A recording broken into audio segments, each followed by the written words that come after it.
Welcome back, Naruto fans. Today, I've got another powerful Naruto fanfic for you all. One filled with mystery, emotion, and a bond nobody ever expected. What if Naruto's blood was tied to Minato in ways no one expected? But before we jump into the story, make sure to leave a like on the video. And if you want part 2, tell me down in the comments. Your support is what decides whether this series continues. Now then, sit back, relax, and let's begin the story. Two boys walked toward each other beneath the morning sun. One carried darkness in his eyes, the other carried a sky with no end. Soft shafts of morning sunlight illuminated the forest. Pieces of blue sky could be seen through the boughs of the tall pines. Two young men walked the same small path between the trees, moving towards each other.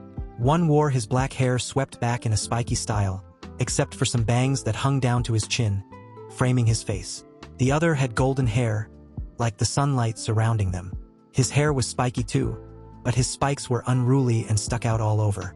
He wore a black headband to keep them out of his face, the ends trailing down past his shoulders. One had black eyes, so dark the pupils disappeared in them.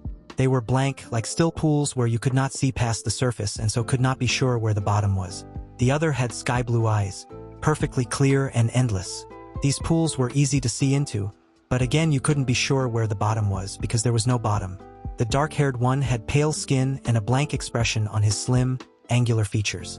He wore a finely made, dark blue yukata with the symbol of his family, a red and white fan at the shoulders. He also wore a dark blue headband with a metal plate on his forehead. A stylized leaf with a swirl in the middle was etched into it. Katana hung at his left side. He moved along the path gracefully and calmly, barely disturbing the leaves of the bushes on either side. The blonde had tan skin, at least it was tan compared to the pale one, and two dark marks on each cheek that resembled whiskers. He was grinning and chewing on a piece of dried foxtail grass. The bushy end of the grass bounced up and down with the animated steps he took. He was wearing a less finely made black and orange yukata, tied with a simple black belt. A red swirl ending in a leaping flame was emblazoned on the back. He also had a katana at his left side and his right arm was out of his sleeve, crossed in front of him, the hand resting lightly on the hilt, the fingers tapping out a beat that matched his footfalls. They came closer and passed each other as if neither had seen the other. But after exactly 2 steps, each paused. Each knew the other had stopped too. Neither turned their head. Neither changed their expression. If anything, the blonde's grin grew wider and the black-haired boy's face became more still. If such a thing were even possible.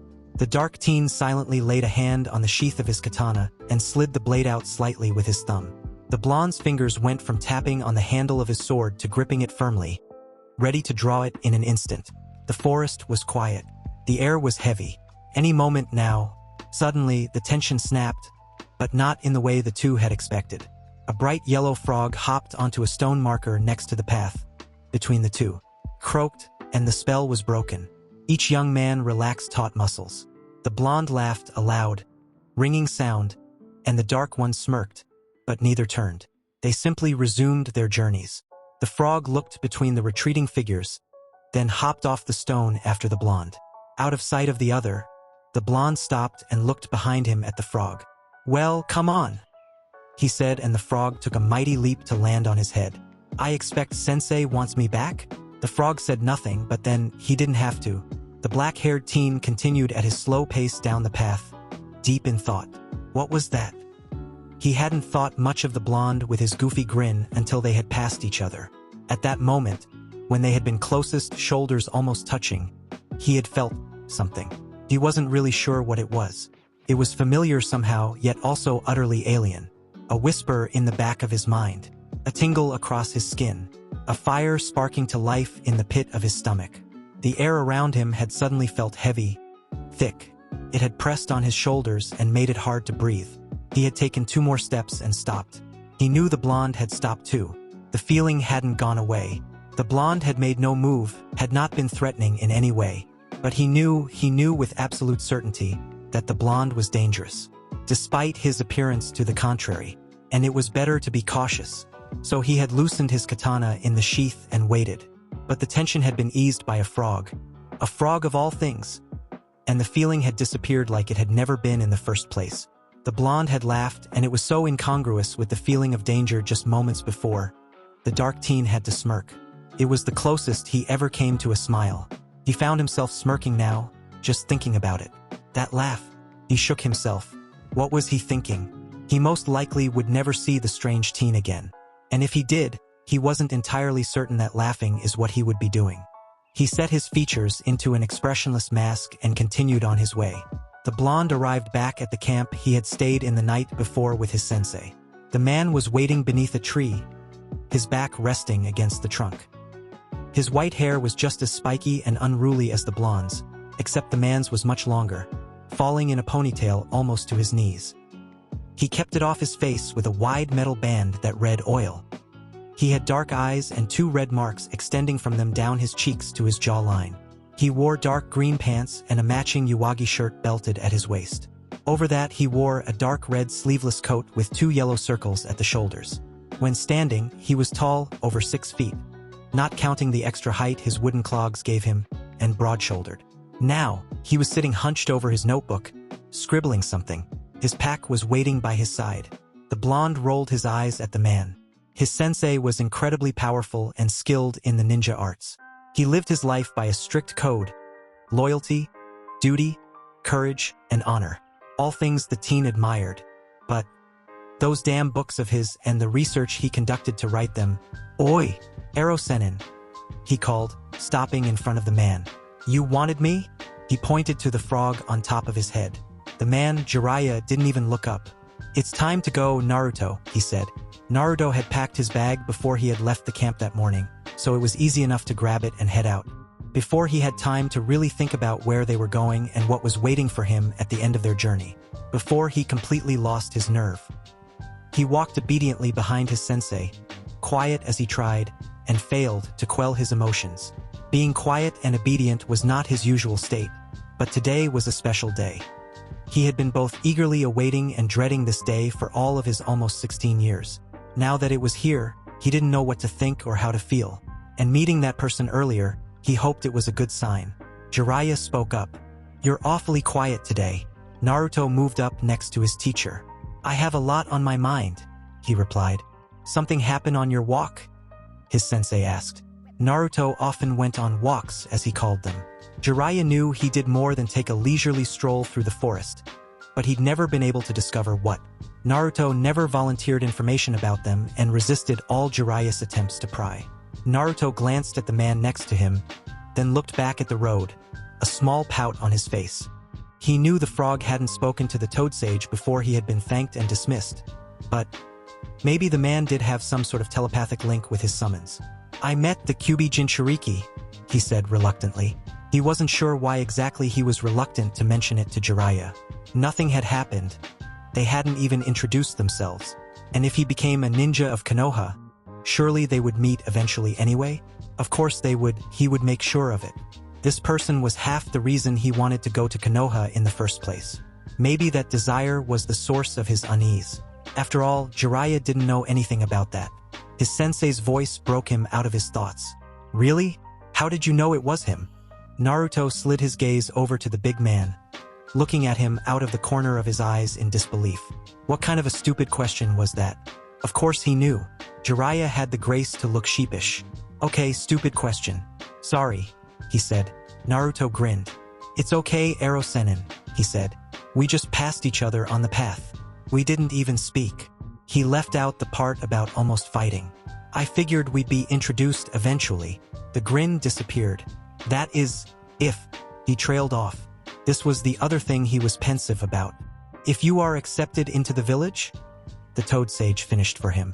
Naruto only nodded, keeping his eyes down. Jiraiya smiled again. "You will be. There is no doubt in my mind. Don't forget, the Hokage was my student too, so I know him very well." Naruto nodded again, but this time he looked up, a determined expression on his face. "I have to be. I will be no use to my father if I am not welcome in his village." Jiraiya's smile deepened at his tone. "Are you sure you don't want a little information about him? Just so you are a little prepared?" he asked, not for the first time. Naruto only shook his head, also not for the first time.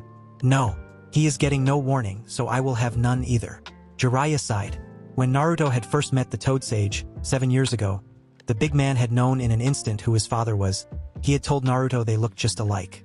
But Naruto refused any further information, and he had sworn Jiraiya to secrecy as well. He would introduce himself to his father when, and only when, he could be of some use, as he put it. Jiraiya thought it was ridiculous, but Naruto had been adamant. At any rate, that time had come. Jiraiya had deemed him ready and was taking him to Konohagakure, the village hidden in leaves, to meet his father. Naruto, the Sannin asked, "How are you feeling?" It was not an uncommon question, so Naruto wasn't really surprised by it.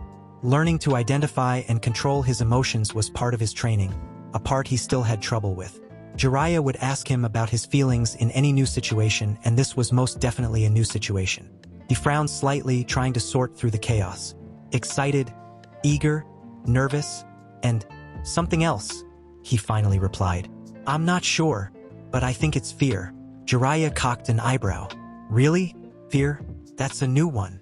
I've felt it before," Naruto admitted. "But that was before I met you." He ignored Jiraiya's blatantly curious look. He was not telling the Toad Sage about the last time he'd felt afraid. I don't like it." He paused, gathering his thoughts. "How can I feel emotions that are opposite each other at the same time?" Jiraiya chuckled. "Well, it is part of the human condition," he said softly. "Feelings follow no logic or order. They are often a jumble, a mess. The more complicated the situation, the more likely it is that we will feel conflicting emotions. And this is most certainly a complicated situation. Wouldn't you agree?" Naruto nodded, hanging on his sensei's every word. "That is why we must learn to deal with them. Take fear, for example. It is one of those emotions, like anger, that we can use to better ourselves, or that can overwhelm us and make us act stupidly. How do you do that? Make yourself better with fear?" Naruto asked, eyes wide, face serious. "You must face what you fear head-on. When you have done so, it no longer holds power over you." Naruto cracked a grin. He liked facing things head-on. "Well, that is what we are doing, any?" Yes, it is," Jiraiya replied with a smile. "And soon, there are the gates of the village." He pointed ahead. The pair had followed the road down from the mountains that surrounded Konoha, and they now approached the west gates of the village. The gates stood, tall and green, open to let in traffic during the day, though they would be closed at night. The great wall they were a part of disappeared into the trees on either side. Naruto paused for a moment, drinking in the sight. His first glimpse of his father's village and the place he hoped he could call home.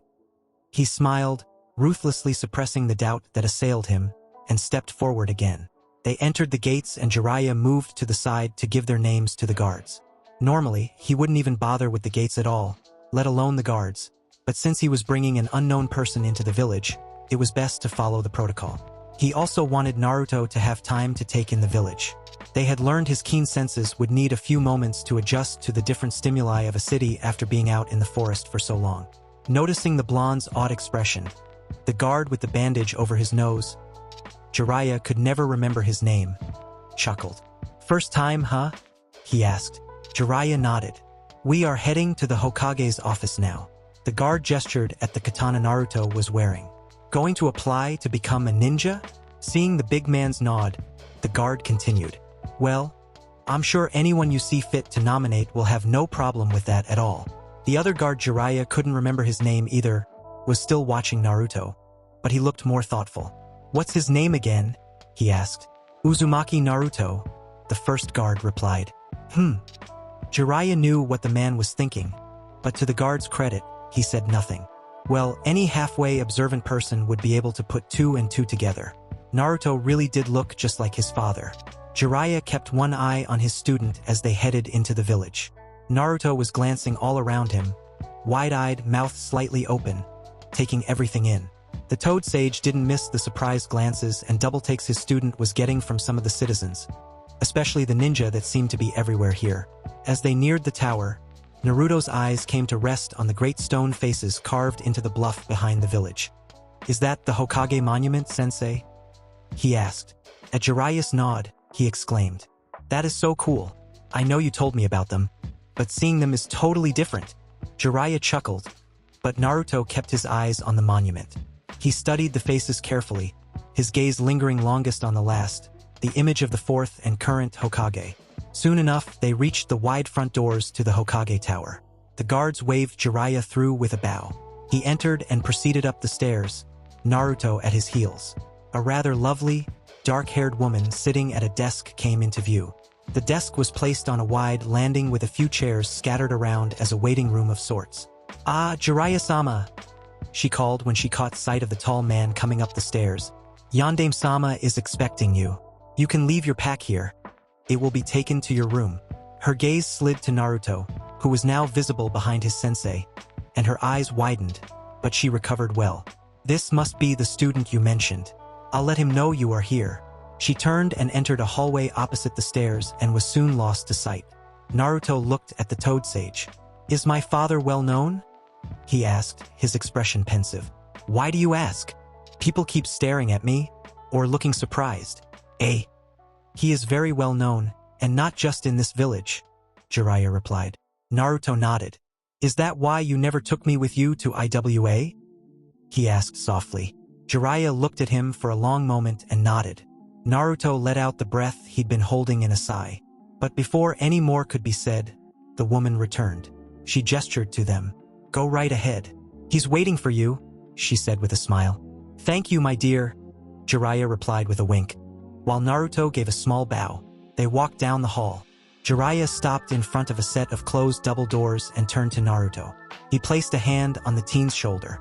The blonde looked up, surprised at the contact and grateful for the comfort of the warm, solid hand. "Take a deep breath, Naruto," he said. When his student complied, he continued. "This is what you have been waiting for. You will do fine. He will accept you. Now wait here like we discussed." Naruto nodded, concentrating on his breathing. Jiraiya thought he should probably follow his own advice. His emotions were similar to Naruto's. He just hid them better. He was confident for his student's sake, but in the privacy of his own mind. Well, the Hokage was a good man. Kind, caring, and patient. But he was only human, and Jiraiya was about to drop one hell of an exploding tag on him. The Toad Sage could really only guess how he'd react. Once Jiraiya had decided to bring Naruto to Konoha, he tried to prepare the Hokage as best he could without breaking his promise. He'd written letters to his old student describing his new one, dropping any hints he thought he could get away with. It wasn't much, to be honest, but it was something. Hopefully, it was enough. Taking a deep breath himself, he opened the door. Namake's Minato, Yandame Hokage, looked up from his desk as the door opened. A huge smile lit his features at the sight of his sensei, Jiraiya, the Toad Sage. He stood up and walked around his desk to hug the man. "Sensei," he exclaimed, "I am glad to see you. How are you?" Jiraiya returned the hug. "Oh, fine, Minato. You?" The Hokage was holding him at arm's length now, hands on his shoulders. "I'm well, except for this stupid paperwork," he replied, gesturing behind him, dropping his hands to his sides. Jiraiya chuckled. "Why do you think I turned down the job?" Minato laughed at that, but then got down to business. He leaned on the edge of his desk and crossed his arms in front of his chest. "Well, now, Sensei, your message said you had someone to introduce to me. Have you finally brought your student to Konoha?" "Eh, I have to say I'm intrigued. Why now?" "He's ready now." The Yandame laughed. "I should hope so after 3 years with the Sannin." He gestured to the door. "Bring him in. I've been anxious to meet your new student since you first wrote to me about him. Anyone you decided to take on must be special." Jiraiya looked at him with an unreadable expression on his face, his earlier joviality gone. Minato wasn't sure why, but he suddenly felt nervous. His palms were sweaty. "Eh? The big man said softly. "He is indeed special." He raised his voice. "Naruto," he called, never taking his eyes from his other student's face. Minato shot him a questioning glance at the name. Naruto. That was a name from Jiraiya's first book, wasn't it? He was certain it was. He hadn't thought about that book in years. Not since. He turned his mind abruptly from that train of thought and focused his eyes on the door. He had sensed the presence waiting there, of course, and he was curious to meet this boy, especially after what Jiraiya had said. A young man, maybe 15 or 16, walked in after a brief pause. His eyes were downcast and his gold, spiky hair stuck out in all directions, only restrained by a black headband. The Hokage blinked, his breath catching in his throat. The hair. It was very familiar hair. What? Before he could get any further in his thoughts, The young man, Naruto, clenched his hands into fists and raised his head, looking directly at Minato. And Minato found he couldn't breathe at all. Were it not for a few small differences, he could have been looking in a mirror. The boy's eyes were exactly the same shade of blue as his own, though the shape was different. The boy had wide, round eyes, while Minato's were narrower and slightly slanted. The boy's mouth was a little wider and he had 4 dark marks on his cheeks that resembled whiskers. But the shape of the face, the nose, the jawline, they were all the same. He was staring at the boy, and the boy was staring back, his face blank. But his eyes were full of something, some feeling, or maybe multiple feelings that Minato couldn't begin to identify in his own confused and shocked state. Minato didn't want to know what his own face looked like. It probably wasn't good. He should say something. He was the Hokage. There had to be a rational explanation for this. A reason why a boy who could be his double had just walked into his office, brought there by his teacher. He tried to open his mouth, but found it was open already, so he closed it instead. His hands had fallen to his sides, bracing himself on the desk. He took in a great shuddering breath and tried again. His mouth opened properly this time, but nothing came out. Thankfully, Jiraiya decided to rescue him. Or at least that's what he thought he was doing. It didn't actually help any. Minato, this is Uzumaki Naruto. Uzumaki? The Hokage managed to croak out, sounding an awful lot like one of Jiraiya's toads. It would have been incredibly funny if it wasn't so damn serious. Jiraiya said softly. Uzumaki. Then the boy did something that neither of them expected. Minato thought he couldn't be more shocked, but he was wrong. Jiraiya had disappeared into the office, leaving the door open for Naruto to enter when he was called. The boy stood, his eyes downcast, waiting. Breathe. Just breathe. He fought to keep his emotions under control. He had never been so nervous, or was he afraid?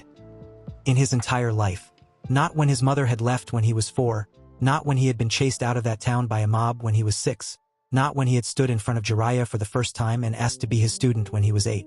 No, none of those things compared to the feeling he felt now. Breathe. Just breathe. You're doing okay, Sensei. And Naruto was undone. It was all he could do not to rush into the office and throw himself at the man's feet. He'd actually taken a step forward before he realized what he was doing and stopped himself. That voice. It shivered across his skin and made his blood sing. He could feel it in his bones the same way he heard it with his ears. He shuddered, fighting to keep his instincts in check. He would do anything that voice commanded him to do. If it told him to take his own katana and drive it through his heart, he would do so. In an instant, with a smile on his face, he took another deep breath, which was a mistake. By now, the man's scent had wafted out the door and he got a huge nose and mouthful when he breathed. He bit his lip and clenched his fists. His body was shaking. He could smell the man, taste him in the back of his throat. It was warmth and spice and clean, fresh wind, and home. This man, his father, and there was absolutely no doubt in his mind at all this man was his father, was his home. Anywhere this man was, Naruto would be too. That was all there was to it. Even his mother's scent had not affected him like this. She had truly made him to be his father's son. With this thought, with this bone-deep recognition, a feeling of calm spread through him. The anxiety and fear of rejection were still there. If anything, they had doubled. But that was something he could face. His instincts receded and the desperate need to be near this man, to grovel at his feet, disappeared. In the back of his mind, he was proud of himself for maintaining his control through it all. The two in the office had no idea of his struggle. That was good because they were talking about him. It had felt like ages while he fought the sensations overwhelming him, but in reality it was only a few moments. His father laughed, and Naruto smiled a little at the sound. Perhaps it would be all right, as long as he didn't scare his father too much at first. Yes, perhaps it would be all right. Show him in. Anyone you decided to take on as a student must be special. Pause. Jiraiya was speaking softly, but Naruto had no trouble picking up his words. He is indeed special. Naruto's smile grew a little wider, but then he schooled his features in a blank expression and relaxed his hands. Naruto, his sensei had called. This was it. Time to face his fear. He took one more breath, being careful not to breathe too deeply, and entered the room. He kept his eyes down, not daring to look up just yet at his father's face. The man was leaning on his desk, Jiraiya standing next to him. His father was wearing dark pants, the bottom secured with bandages wrapped around his ankles like gaiters. They disappeared into the tops of his dark shinobi sandals. He was also wearing some sort of white coat with red flames along the bottom. Naruto thought it was really cool. It would probably be even cooler when he got up the courage to look at the whole thing. He heard his father's breath catch a little. He had noticed something. Maybe their resemblance? Naruto clenched his fists. Enough of this. Face the fear head-on, Jiraiya had said. So he would. He raised his head and looked at the man in front of him. He stared for a moment. Erosenin had been right. He did look just like his dad. When their eyes met, he felt another strong sensation. He did his best to suppress another shudder that ran through him. His vision seemed to grow sharper as he took in every tiny detail of the Hokage's face. Everything else in the room, in the world, disappeared for a moment. That was all the time it took, although again, it felt like an age. He knew the image of his father's face was seared into his memory, like his scent and the sound of his voice, and that he could recall it in perfect detail at any time. 3 connections made 2 to go. The Hokage stared back at him, his mouth dropping open a little. His arms, which had been crossed in front of his chest, dropped to his sides and gripped the edge of his desk. He had on a dark long-sleeved shirt that was loosely encircled at his wrists and elbows with pale cord. Over that, he wore a dark green vest covered in pockets of different sizes and shapes. Over all was the white coat. It had short sleeves and was held on by a simple red cord below his collarbone. The high collar stood up around his chin. Yep, definitely cool. He had a blue headband tied around his forehead, the metal plate bearing the leaf symbol Jiraiya had taught him. His father was still staring at him. He had closed his mouth and seemed to be trying to say something, but it wasn't working very well. He looked shocked and confused. Completely understandable for someone in his situation. The Toad Sage spoke. "Minato, this is Uzumaki Naruto," he said. The name meant something to the Hokage. "Uzumaki," he repeated, his voice hoarse. "Hi, Uzumaki," Jiraiya replied. The Hokage looked more confused. Naruto could see it. He had spent a long time, his entire life actually, thinking about this moment. What he would do, what he would say. What his unknown father would do and say. He had run through every scenario he could conceive of over and over in his head. The confusion and shock on his father's face was more than he could bear. What his father needed at this moment was information. Naruto would provide it. He would explain everything to him, right now. Well, mostly everything. Naruto lowered his eyes again and dropped to his knees. He sat back on his heels and leaned his torso forward. His palms pressed to the floor and his forehead resting between them. It was a bow of complete submission. "Yondaime Hokage Ui," he began, using the most formal and respectful title he could think of. As Jiraiya-sensei said, "My name is Uzumaki Naruto. My mother's name is Uzumaki Kushina." Well, it wasn't her real name, but it was the name she had used when she was in Konoha. "I am her gift to you in recognition of your skills as a warrior and leader of your people. Please accept this humble token of her esteem and respect." He paused. Silence. He pressed on. "I know I can be of use to you if given the chance. If you allow it, I will serve none but you until my dying day. Only say the word and I am yours to command. It is my purpose, my dream, to follow you, and to give up my life in your service if necessary." There. He had said what he wanted to say. More silence. He struggled to control his trembling, his fear of rejection making a tight ball in the pit of his stomach and leaving a bitter taste in his mouth. "Please, please," he pleaded, "to any god who might be listening, let him accept me." Minato stared at the boy at his feet, unsure what to think. He was trembling, obviously trying to control some strong emotion. Without seeing his face, Minato couldn't really tell what it was. But he thought it might be fear.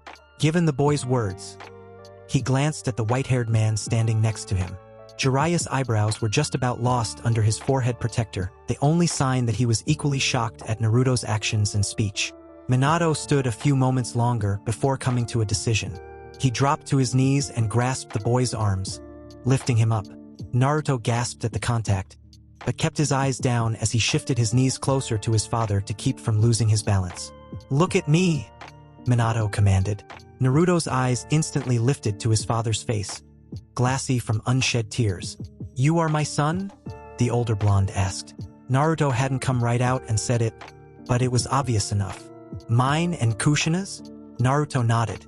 Minato pulled him into an embrace. Naruto gasped again, eyes wide, tears finally spilling down his cheeks. He managed to lift his arms and clutch at the back of his father's coat. His face he hid in his father's shoulder. "I am sorry, Naruto," Minato said, his own voice thick with emotion. "She never told me, I never knew. She just disappeared. If I had known, I would have found you. Please forgive me." Naruto pulled back a little, wiping his eyes with one hand. "It is all right, Hokage-sama," he said. "A gift is supposed to be a surprise. Nebraska?" A wry smile twisted his lips. Minato stared at him again. Why did the boy keep referring to himself like that? "Gift," Minato finally managed to say, after what seemed like a long time. "Humble token?" It was hard enough trying to wrap his head around the fact that he had a son. A son. But that this son truly thought of himself as a tool to be used by his father at his convenience? His speech implied he did. It was a completely alien way of thinking to Minato. He looked up at Jiraiya. Jiraiya only shook his head. "I knew the boy wanted to be of use to you, but I didn't realize it went this far. It must be an idea his mother gave him." Kushina said she was from the former Whirlpool country. "I didn't think they had such notions there." Naruto looked uncomfortable, but spoke. "It is the greatest honor of my mother's people, to bestow a child on another, to blend energies with another to create something new. It signifies a great deal of respect and trust. Such a gift is rare and to be bestowed on a..." He broke off and looked at Jiraiya, then looked down again, biting his lip. "It's all right, Naruto," Jiraiya said smoothly. "I think one surprise for now, We'll leave the rest of the explanations for another time." Naruto nodded, looking slightly relieved. Minato glanced between the two.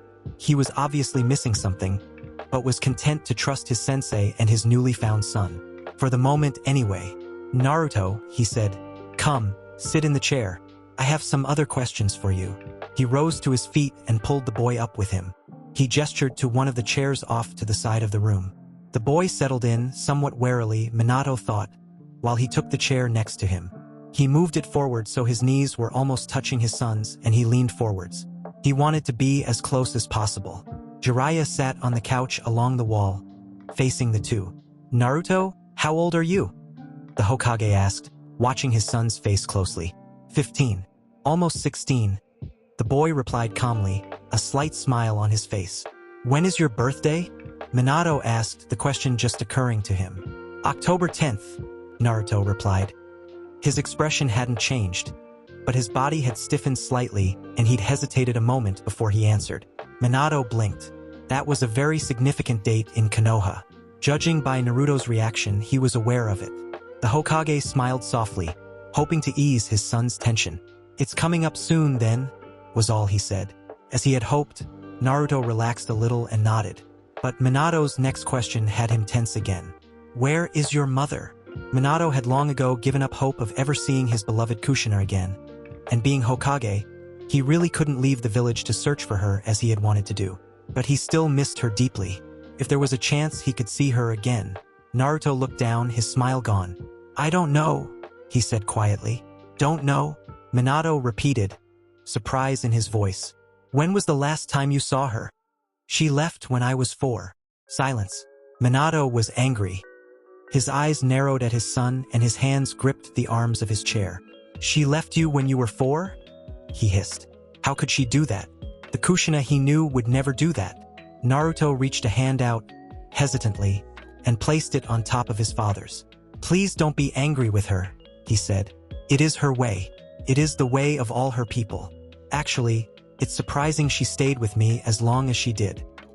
His father relaxed a little, but was not to be so easily placated. "Why didn't she leave you with me, then? I would have been glad." "No, overjoyed to take you." Naruto shook his head a little and took his hand back. "That is by no means assured," he muttered. But before Minato could protest, he continued. "It is simply the way things are done," he explained. "I had to be ready and able to be of service before I came here." Minato took a deep breath. "I don't pretend to understand that way of thinking at all, Naruto, but I will accept your explanation," he said. "For the moment." Naruto looked relieved again. "So what did you do after she left?" Naruto shrugged. "Okasama trained me to some extent before she left, but there were some things she couldn't help me with. She suggested I find Jiraiya-sensei. She said he might train me or could point me in the direction of someone who would. So I traveled around, searching for him. When did you find him? When I was 8. Another silence. You were alone, traveling on your own, for 4 years? Minato was incredulous. Hi, Okasama made sure I could take care of myself, and I didn't mind being alone. I inherited some of her antisocial tendencies, Naruto replied. But you were a child, Minato exclaimed. He didn't quite believe the last statement Naruto had made. His son smiled ruefully. I was never a child, Hokage-sama, and that is all in the past. I survived. I found Erosenin, and here I am. Minato paused, his train of thought disrupted by the name Naruto had used. Erosenin? Naruto looked sheepish and raised one hand to rub the back of his head in a nervous gesture. Ano, he said, it's just a nickname. He was interrupted by the Hokage's laughter. I think it's perfect, he crowed. Hey, Jiraiya interjected. He had been sitting quietly watching the two interact. Don't you start using it, too. It's disrespectful. Minato only shook a finger at the toad sage. The truth hurts, Erosenin? He teased. But then his expression turned fierce.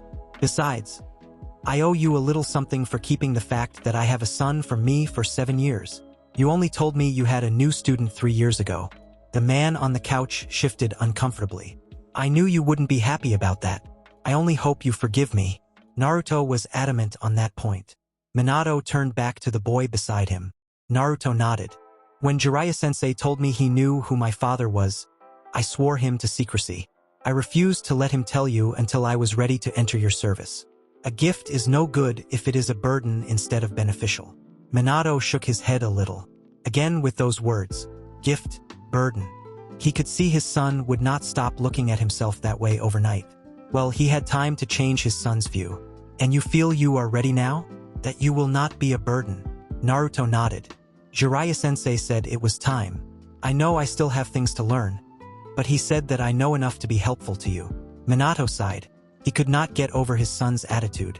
You said your mother's people regard all children as gifts, that they are rare, and most are left alone before they are 4.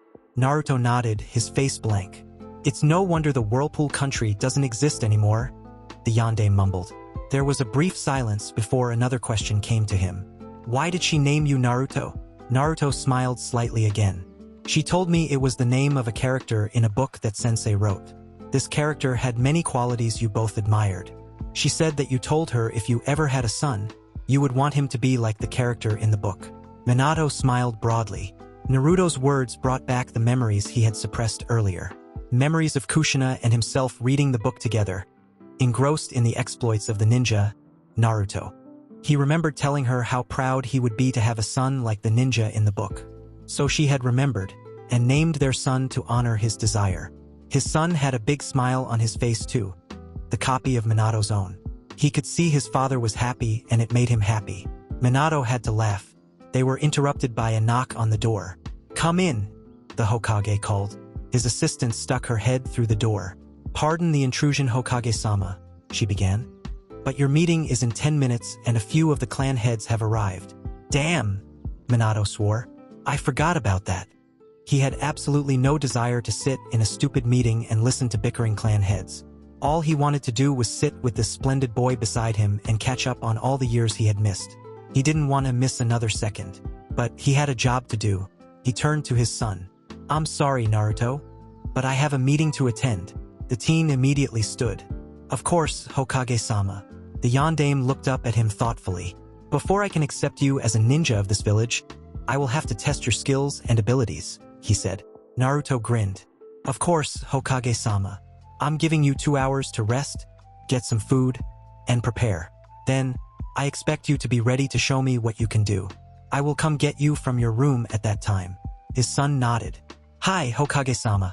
I will not disappoint you. He sounded eager and excited. Minato smiled back. His son's grin was contagious. Very good. I am certain you won't. Kisa-san, he called. His assistant stuck her head in the office again. Please show Naruto-kun here to the room prepared for him and kindly have some lunch sent in. Then return here. I have an errand for you before the meeting. She nodded and gestured to the blonde boy that looked uncannily like her boss. The teen in question bowed to the Hokage and left with her. The blonde man turned back to his teacher and slouched a little in the chair, dropping his head in his hands. I feel like I've been fighting 100 IWA Nin, he said. Jiraiya got up from his seat on the couch and walked to his first student. He placed a big hand on his shoulder. I know it's a lot to take in. It's going to take some time. For both you and him. His whole life has been focused on this day. On meeting you. Minato looked up. That is something I absolutely cannot understand. How could Kushina put that ridiculous notion into his head that he is some sort of gift to me? He speaks as though he is a tool for me to use. And never once, in all the time he was talking about her or his life, did he mention love. He said she admired me, respected me, that he was a gift in recognition of my skills. Medals are given in recognition of skills, not children. Children are born from the love of two people. I loved Kushina. In truth, I still do. But he never said she loved me. Jiraiya squeezed Minato's shoulder slightly, a serious expression on his face. I know it's difficult to understand. I don't quite understand it myself. Once Naruto explains a little more about his mother and himself, it might be easier. Or it might be harder. I'm not sure. Minato shook his head. You are confusing me even more, he said wryly. But I will put my questions aside until I speak with Naruto again. I trust you know what you're talking about. His expression turned serious again. Now, we have some time before I have to meet with the clan heads.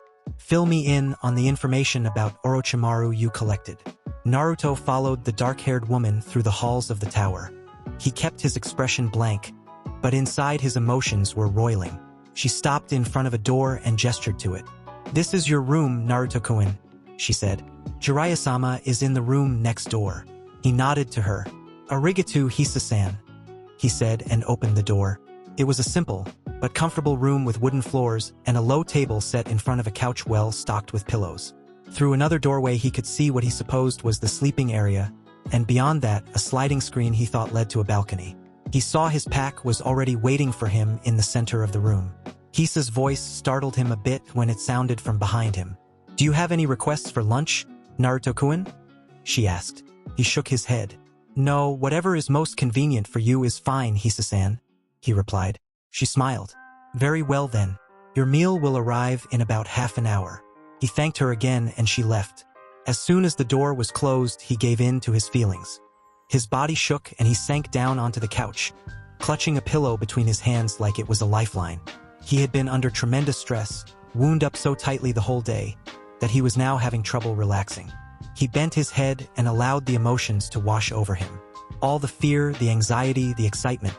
He had felt so many emotions that day, and had gone from feeling one extreme to the other, that he was utterly overwhelmed.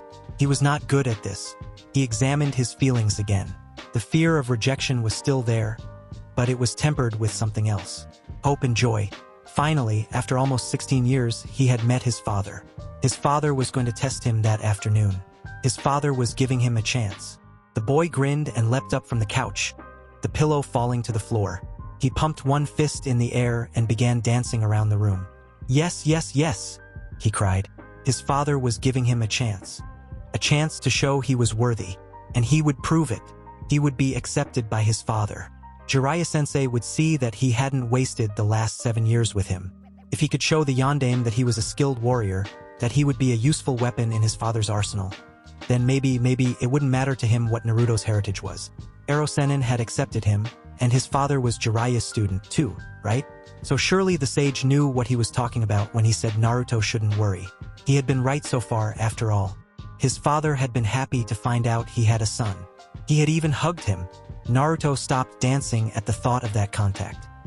He stood stock still, savoring the memory of the feelings that had possessed him at his father's touch.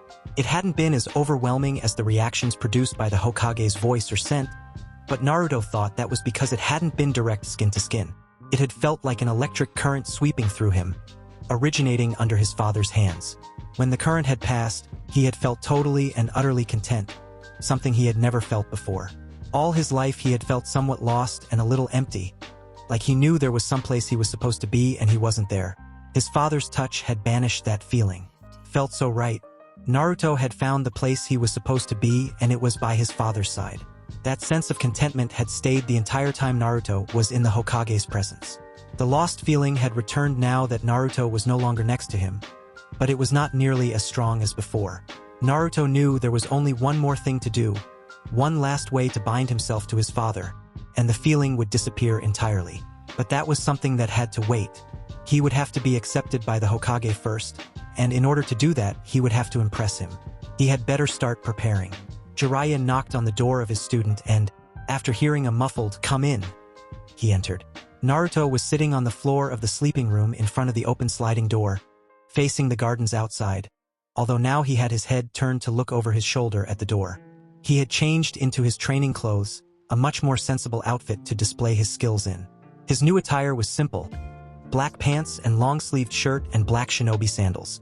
The hems of the pants ended just above the edge of his sandals, exposing a little of the mesh protective leggings he wore. He also had on black fingerless gloves with a metal plate on the back of the hand. He had various pouches strapped to his waist and one attached to the side of his right thigh. His katana was strapped to his back. He was sitting in a lotus position. He'd obviously been meditating. The remains of a lunch tray were left on the table, the plates neatly stacked, the water glass empty, the napkin folded and the chopsticks placed on top of it. His student was not really a neat person, but he was a very polite one. "I don't want to disturb your preparations," Jiraiya started. "No, not at all, sensei," Naruto replied, smoothly rising to his feet and coming into the sitting room.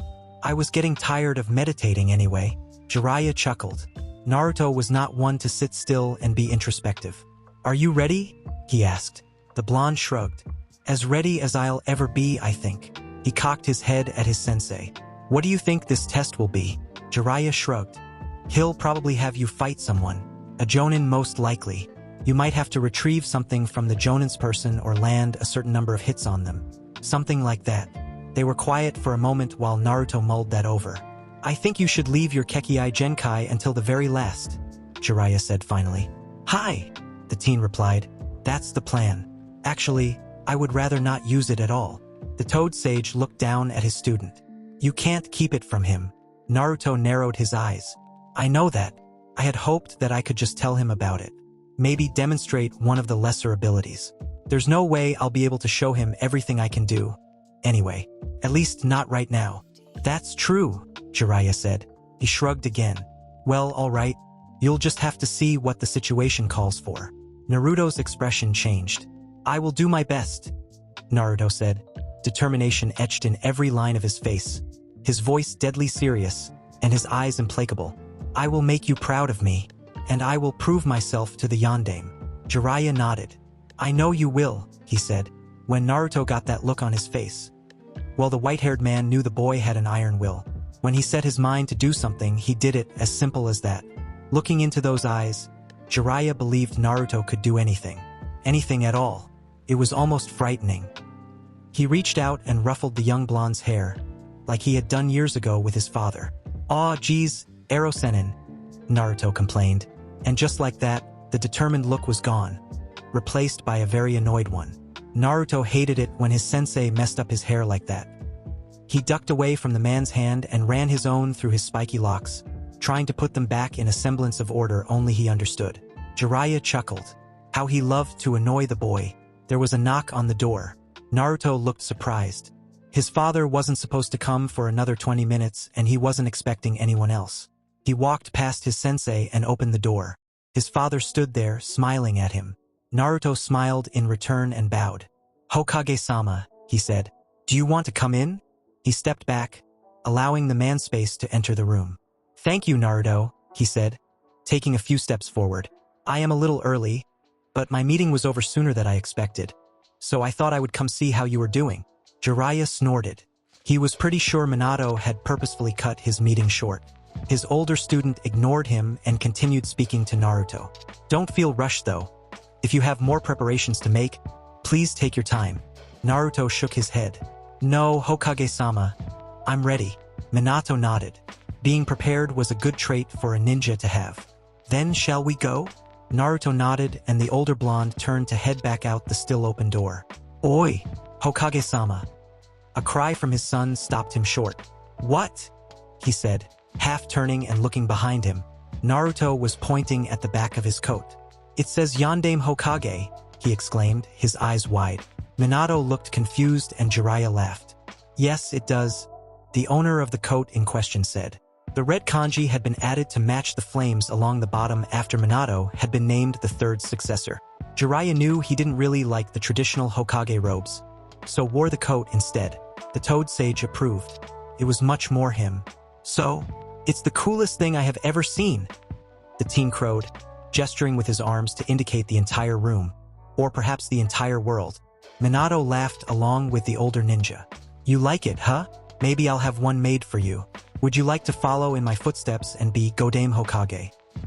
Naruto stared at him, eyes wide, mouth slightly open. Godame Hokage? He murmured, sounding utterly shocked. Minato grinned. I'm teasing, Naruto, he said. I have no idea if you would even want the job. You'd have to like paperwork. Naruto's face lost the shocked look and he smiled, but it didn't reach his eyes. Minato turned back around to exit the room. Jiraiya dropped his smile as soon as the Hokage's back was turned and placed his hand on his young student's shoulder. He gave a gentle squeeze and the boy looked up at him gratefully. Jiraiya nodded and the boy nodded back, then took a breath and walked after his father. No words needed to be spoken. Jiraiya sighed. He didn't think Minato picked up on it, but he recognized the sadness his younger student was desperately trying to hide. Minato didn't know it and he hadn't intended it, but he had just wounded the boy deeply with that jest about being Godame Hokage. And the young blonde would never let on. A village leader must be accepted by the people, and Naruto was firmly convinced that universal acceptance was something he would never have. Even though it broke his heart, Jiraiya wasn't so sure he was wrong. The yondaime led them to one of the training grounds outside the village walls. They had gone over the rooftops and through the trees, Naruto easily keeping up with his father's speed. Minato was pleased, Jiraiya could tell. They reached the spot and the yondaime landed easily in a large clear space among the trees, Naruto and Jiraiya right behind him. It was one of the larger and less used training areas. No one else was around. Minato shrugged off his jacket and handed it to Jiraiya. He faced his son. All right, Naruto, your task is to find me and take this bell. He held up a small silver bell on a string, jangled it once so it made a clear ringing sound, and then attached it to a loop at his waist. Use any weapons or jutsu you want. If you don't come at me with the intent to kill, you won't get the bell. He grinned. Naruto blinked at him. You Hokage-sama? He questioned. My opponent is you? Minato nodded. Naruto looked nervously over at Jiraiya. Jiraiya looked back, impassive. I thought you said it would be some jonin, the young blonde said accusingly. Jiraiya just shrugged. Minato laughed. Well, I wanted to see what you could do against me. I am the Hokage after all, the strongest ninja in the village. Naruto was looking at him with narrowed eyes. You also don't want anybody else to see what I can do just yet. Minato laughed again. That too. Jiraiya smiled, looking underneath, very good. So my test is to hunt you down and take the bell away from you? Jiraiya noticed the way his young student had phrased it. Hunt him down. Huh?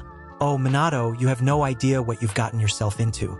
Naruto was absolutely the best tracker he had ever seen. Minato nodded. I had Anbu clear the area and stand guard at the edge of the grounds. No one else is here and no one will disturb us. Jiraiya understood the hidden motives, although he wasn't sure if Naruto did. Not only had Minato wanted to keep his son's skills a secret, he was expecting some damage to the area and didn't want anyone else caught in it. He had high expectations of his son. Naruto would not let him down. Hokage-sama, can you phrase it as a command? The young blonde asked with a respectful bow. Minato looked at him, his brows drawn. What? Can you phrase this task as a command? You mean, command you to do this task? Hi. Pause. Why? Naruto looked uncomfortable again. Please, it will make me feel better about coming at you with intent to kill. It wasn't the exact reason, but it was pretty close. Minato shrugged. Sure.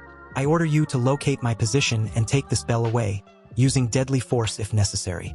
You will start when I say begin. Does that suffice? Naruto bowed again. Yes, thank you, Hokage-sama. Very good then. Begin. And with a grin, the Hokage vanished in a swirl of leaves. Jiraiya watched his remaining student. Naruto stood where he was, and slowly a grin spread across his face too.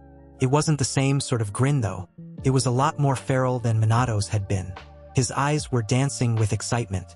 It was the expression he wore when he was about to fight. One thing a warrior needed to have was a love of battle. Naruto had that in spades.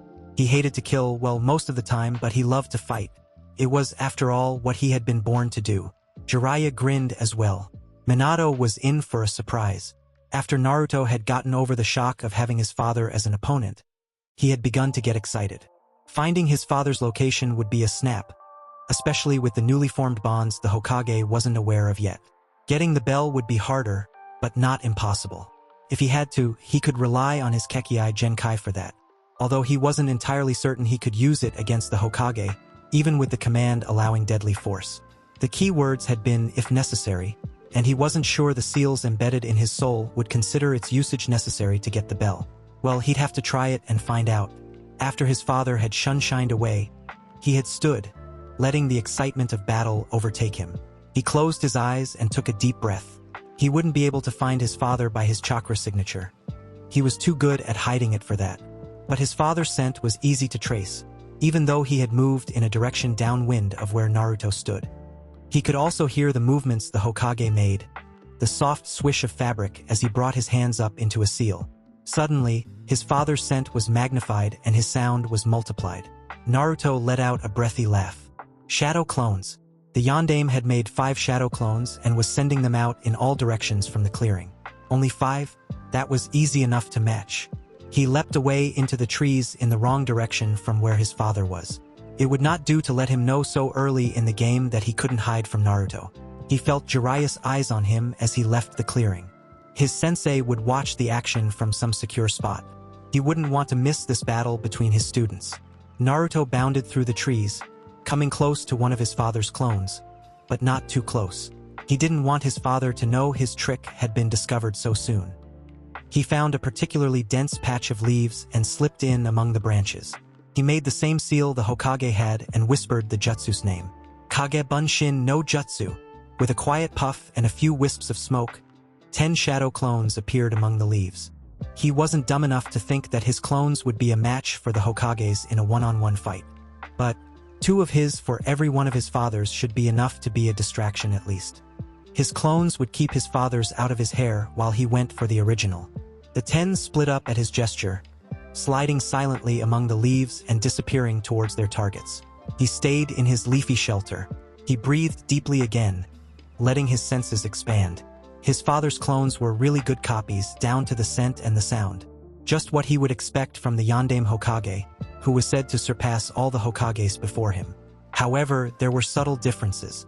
The sounds the clones made lacked the depth of the original, as if they were standing in an echoless room. The scent was slightly off too, as if it was missing a small but vital component. And it was. Any normal tracker, even a ninja dog, probably wouldn't notice it, but Naruto was no ordinary tracker.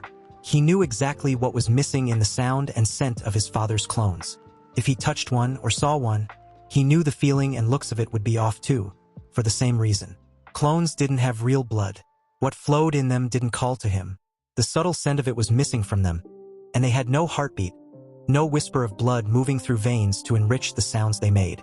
They would have no real warmth emanating from their skin, and they would lack the subtle glow it imparted to the skin of the original. These were all things he would notice for any person, but it was made many times easier by the connections he had made with his father earlier. So he ignored the signals coming from the clones and left them up to his own. He concentrated on the original. The Hokage had moved from his first spot, leaving a clone in his place and moving around the clearing in the opposite direction from where Naruto was. Now he was almost directly across from his son, but moving away. Naruto began following. He circled the clearing and paused again. His father was still moving away. The Hokage was challenging to track. He left no trail at all to follow, not one leaf out of place or one mark on the bark of the branches he landed on. He was almost silent in his movements, too. If Naruto didn't have the bond with him, even he would find him hard to hear. As it was, he had to concentrate more than usual. Naruto knew he couldn't hide his approach from his father. He was stealthy enough, but it had never been his strong suit, and he certainly couldn't hide his chakra well enough to keep it from a ninja as experienced as the Yondaime. He had always relied on his speed and his cunning when he was hunting. His father, though, was faster than he was, so he couldn't rely on that this time. It would have to be cunning, then. He'd have to draw his father into a trap. But how to do that? He stopped suddenly. His father had disappeared. Damn! Naruto closed his eyes and cast around. His father had somehow managed to get behind him. Double damn. Had he been really following a clone? Naruto dismissed that. He trusted his senses. He knew it had been the original. It must be that jutsu. Jiraiya had told him many stories about his father, although he hadn't known he was his father at the time. Included in those stories were ones about the jutsus the Yondaime had developed and his exploits against IWA in the last great shinobi war. So Naruto knew all about the Hiraishin no Jutsu, the flying thunder god technique, although Jiraiya couldn't teach it to him. Naruto hadn't noticed the seal required for the jutsu, but he hadn't been looking either. It was a safe bet the Yondaime had seals littered all around the grounds, and the village for that matter, so he would be able to move in an instant almost anywhere. And there was no way for Naruto to know exactly how many seals there were, so he couldn't very well watch them all. Naruto figured he would use the jutsu eventually, but didn't think it would be so soon. Damn. He leapt off into the trees again, resuming his chase once more, thinking hard. He couldn't stand around all day. Or could he? The answer came to him so suddenly, and it was so simple he almost laughed out loud. Minato was impressed. His son hadn't been fooled by any of the tricks he had employed to shake him off the trail. He hadn't caught up to him, but he was never far behind. He was giving Minato no opportunity to actually hide. At first, he had thought the shadow clones had fooled him because he took off in the total wrong direction, but that had been misdirection on Naruto's part. He had formed 10 of his own shadow clones and sent them off after the Hokage's clones, although they hadn't attacked. He had quite easily picked up the real Minato's trail after that and had followed it unerringly. He was gaining too, although Minato hadn't left a visible trail to follow. There was something else going on and he couldn't wait to find out what. He had resorted to the Hiraishin much earlier than he thought he would have to. Even that hadn't done much good. His son had stopped almost immediately, then had resumed his pursuit, coming straight for Minato. He had employed it a couple more times after that and still Naruto kept coming. The boy was obviously an excellent tracker, probably the best Minato had ever seen, and that was saying something, considering the clans renowned for their tracking skills that resided in Konoha.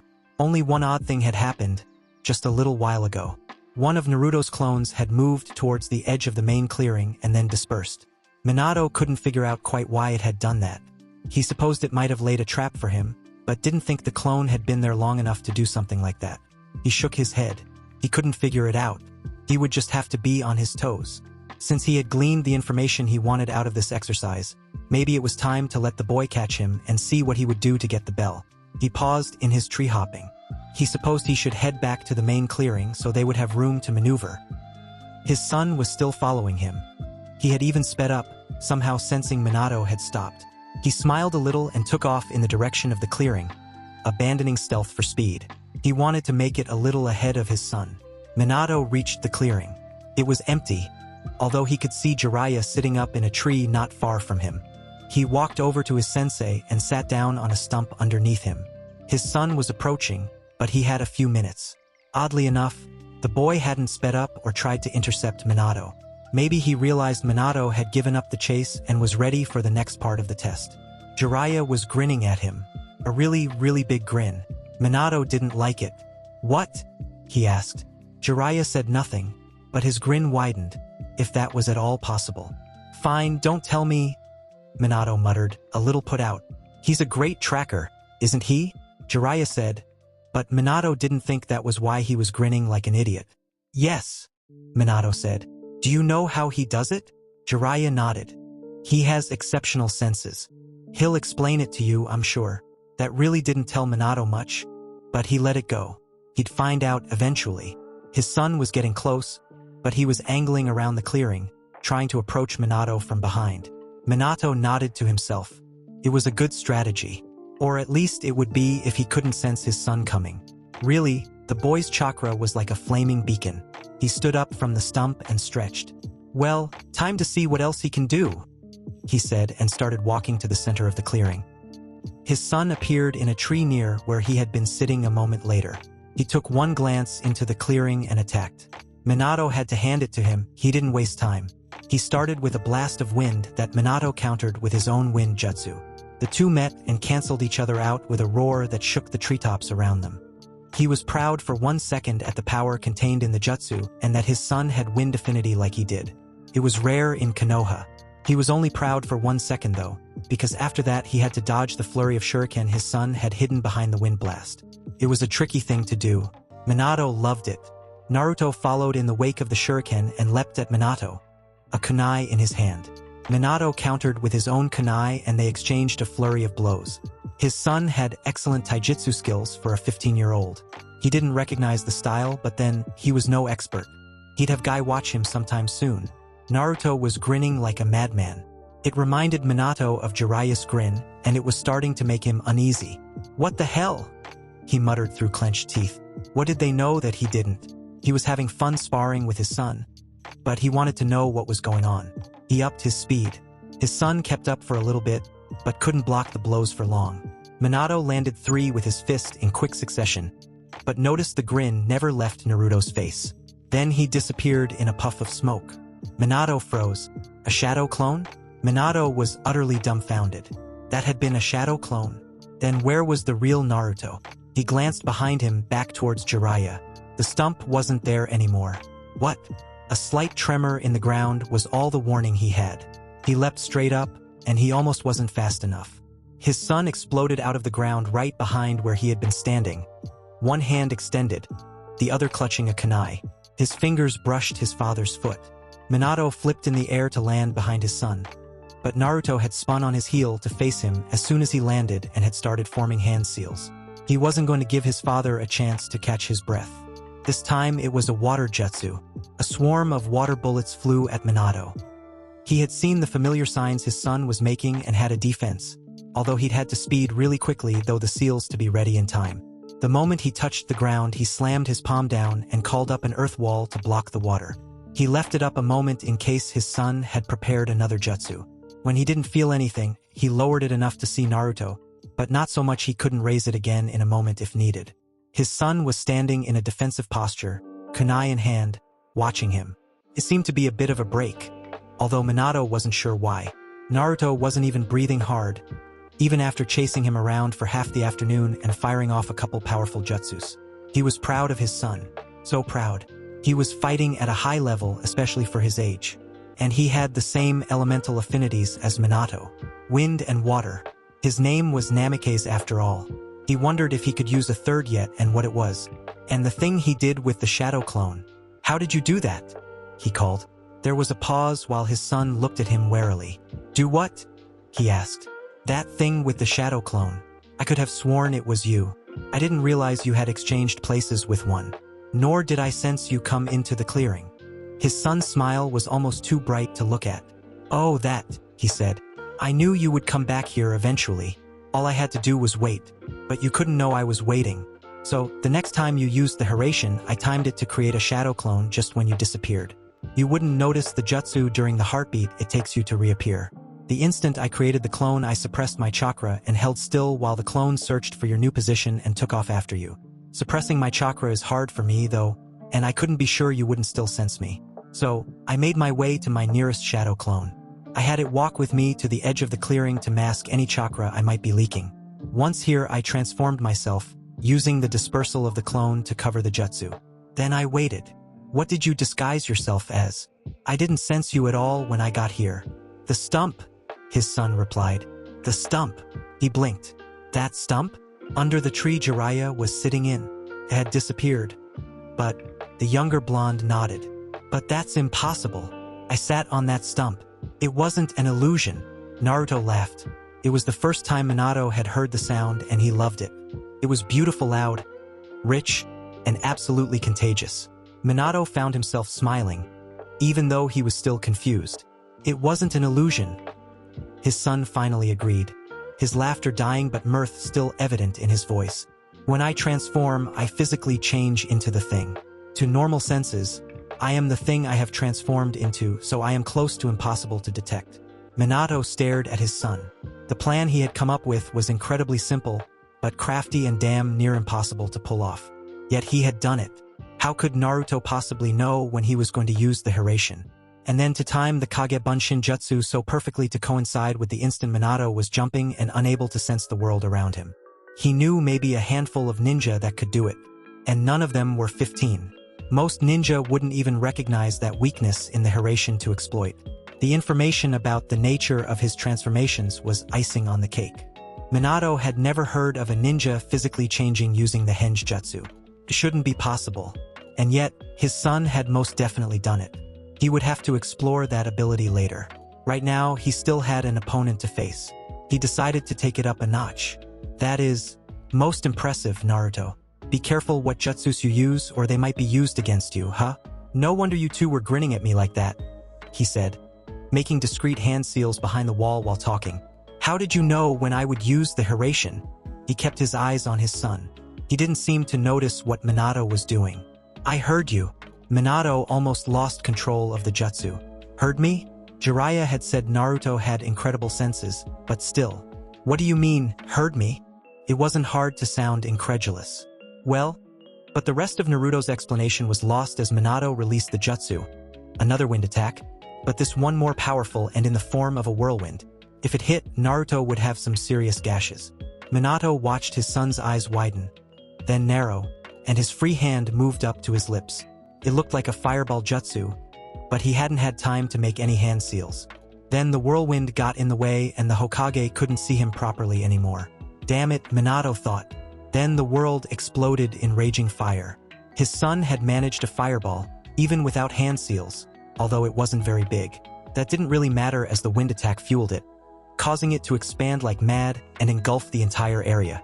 Minato dropped behind the wall while simultaneously raising it up. The flames licked around the edges and streamed past overhead. The heat was intense. Well, that answered his earlier question. His son did indeed have a third affinity he could use, and it was fire. But how did he manage it without seals? It was possible to use jutsu without the seals that helped mold chakra, but usually 15-year-olds didn't have the control necessary to do it. Most ninja in general didn't, no matter how old they were. The flames were dying and Minato straightened up. Suddenly, Naruto appeared at the top of the wall, katana in hand.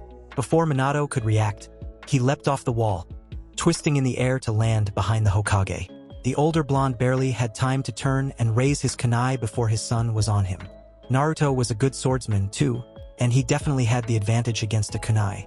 Only Minato's greater speed and experience kept him from getting sliced up. He couldn't understand how Naruto had gotten to the wall so fast. The flames hadn't even totally died out.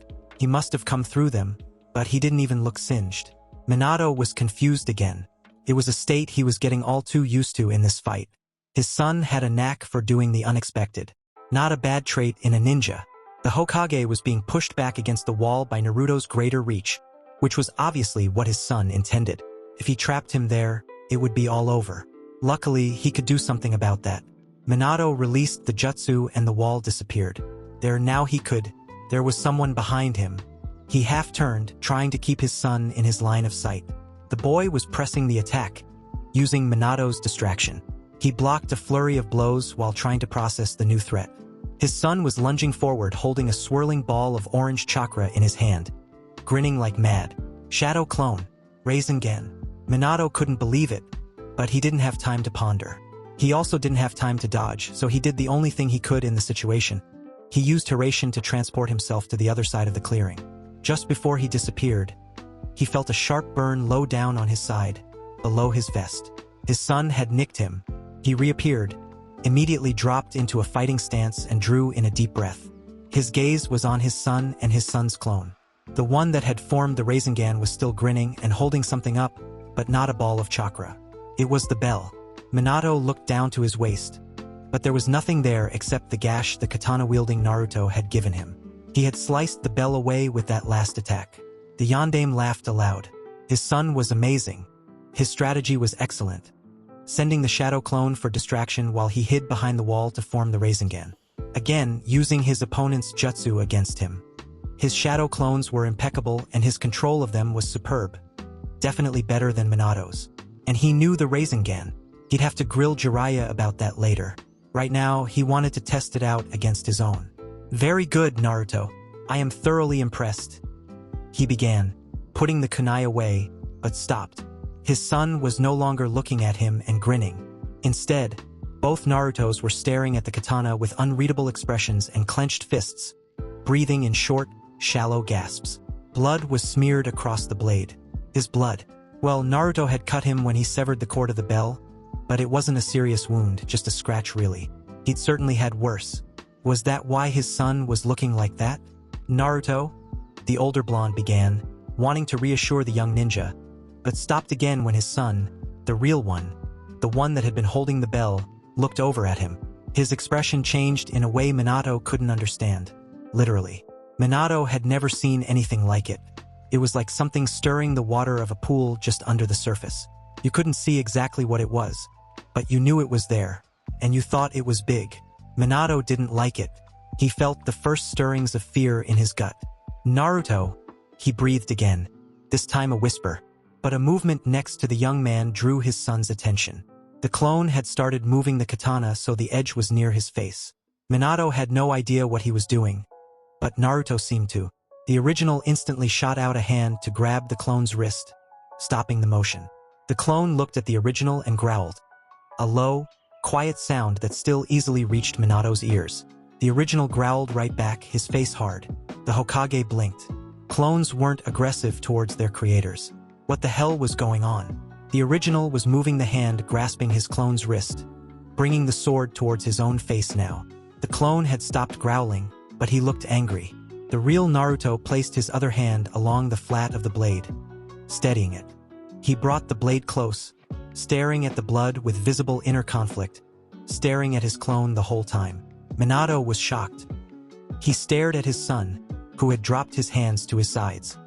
His eyes were closed and he had a dreamy expression on his face, his clone seemingly forgotten. A great shudder racked his body, then another, and he moaned softly, but his expression never changed. What the hell is he doing? What's wrong? He took a step forward, intending to go to his son, but he stopped again. He found he couldn't move.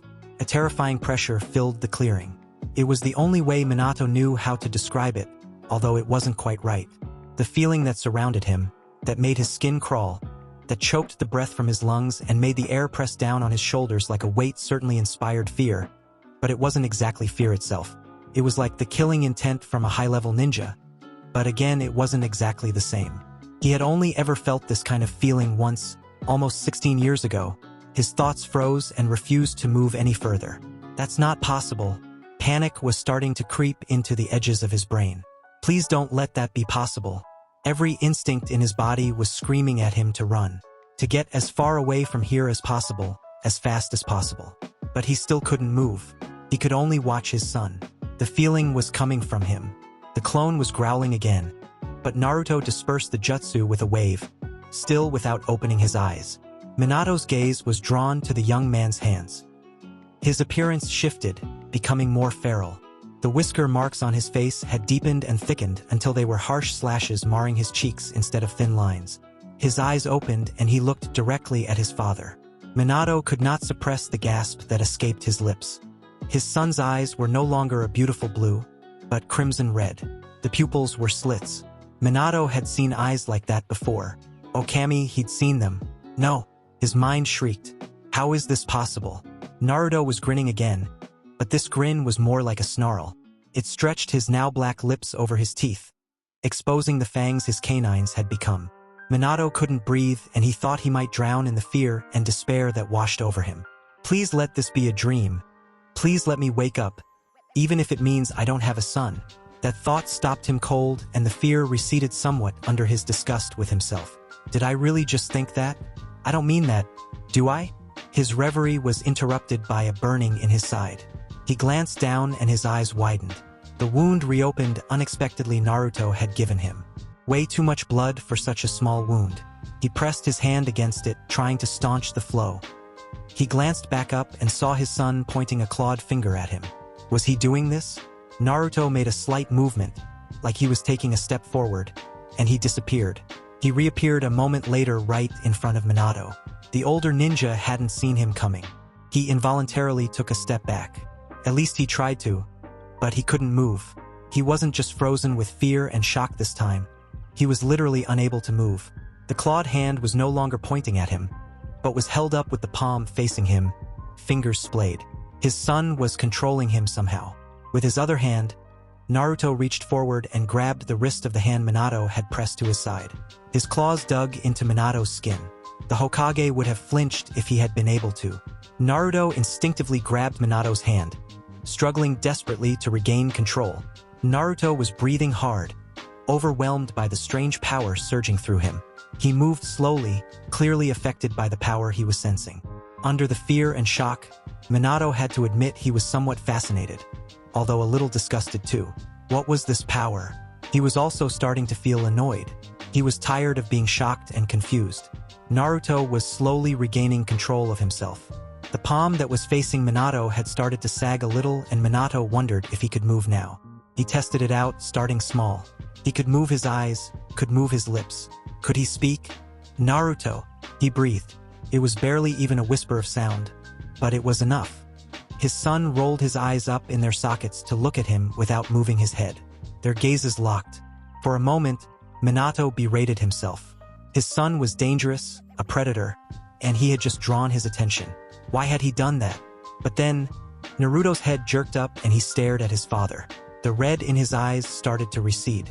It was fascinating to watch.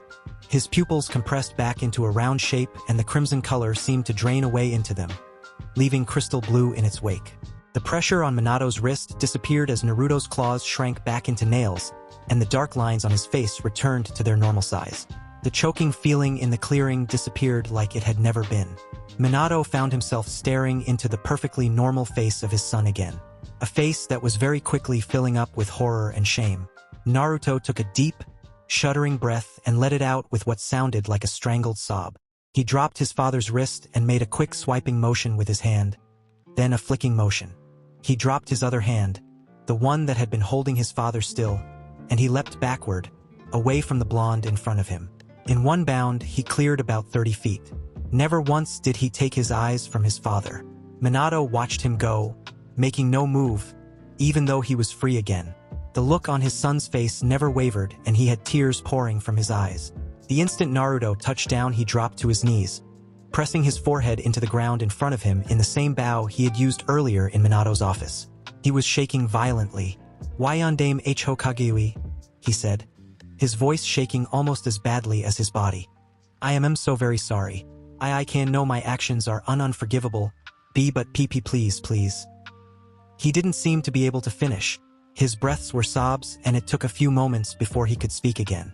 I willingly submit to any punishment you see fit." Minato simply looked at him. He had no idea what to do, so he just stood, watching this boy, his son, a dangerous creature, cowering on the ground. Jiraiya sighed from his perch in the tree. That could have gone better. He jumped down and made his way quickly to his first student. Minato didn't look at him or acknowledge his presence.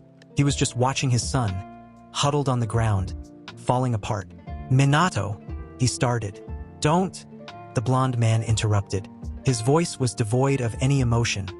Blank. Jiraiya shut up. The yandame had to deal with this on his own, and he obviously didn't want any input. Fine. He would just stand here and lend silent support to both his students. Naruto couldn't control the tremors racking his body or the sobs escaping from his throat, although he was trying. But what did it matter now? Nothing mattered now. He squeezed his eyes shut and dug his fingers into the grass, leaving gouges in the earth as he shook. He was biting his lip so hard it was bleeding in a desperate effort not to scream. He wished the earth would open up and swallow him. He'd ruined everything. He had been doing so well. He had actually gotten the bell. His father had been impressed, and he was sure Jiraiya would be proud. He hadn't even had to use his Kekkei Genkai. He would have explained things to his father, told him what to expect, before he used it. But it was all too late for that now. Everything he had accomplished, all the progress he had made, gone, erased, destroyed, in one instant when he had lost control. He knew it would be hard for him if he drew his father's blood during the fight. So he had tried to avoid that, and he had managed it up to the end. Even then, it had been such a small amount he thought he would be okay. And he had been, although only barely, it had been infinitely harder than he thought it would be. When the scent of his father's blood reached him, controlling his instincts became incredibly difficult.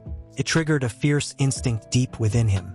It sang to him, although the call was fading, the energy it contained dissipating the longer it sat on the blade, drying in the late afternoon sun. He had been able to retain a thin thread of control, although it took every ounce of concentration and he couldn't do anything but stand completely still. If he lost focus for even a second, He feared his instincts would take over completely. It was hard, desperately hard for him, but he had done it. The longer the blood was out of the body, the less he wanted it. He only had to hold on a little longer, and he thought he would be able to move to disperse the jutsu and get rid of the clone in the blood. He'd deal with the fresh blood scent coming from the Hokage after that. But the clone, the stupid clone, had tried to taste the blood itself. He should have dispersed it immediately, even before the blood scent had gotten to him. But he had been so happy to get the bell, he hadn't even thought of it. And once the blonde had tasted the blood, he was lost. His instincts overwhelmed the control he had fought so hard to maintain, like he would brush a wisp of cobweb from his face. But, oh Kami, the power had felt unbelievably intense. It had been the most amazing thing he had ever had, and it wasn't even fresh. He immediately wanted more. A stronger surge of that power tempted him further. His father was already bleeding. The wound he had given the Hokage was shallow and the blood had already stopped flowing. It was easy enough to make it start again and draw more blood out than would normally appear. It was also easy to hold his father still so he wouldn't move away. Humans reacted strongly to abilities like his. In the back of his mind, he was a little surprised his powers were working at all against his father, but he didn't pay the thought much attention. He was too focused on the strange power affecting him. When he had felt that surge of energy, the sensation nearly overwhelmed his senses completely. He had never felt so incredibly alive. The energy in his father's blood transferring to him. The energy carried a familiar warmth that reminded him of his father. Warm and spicy and clean and home.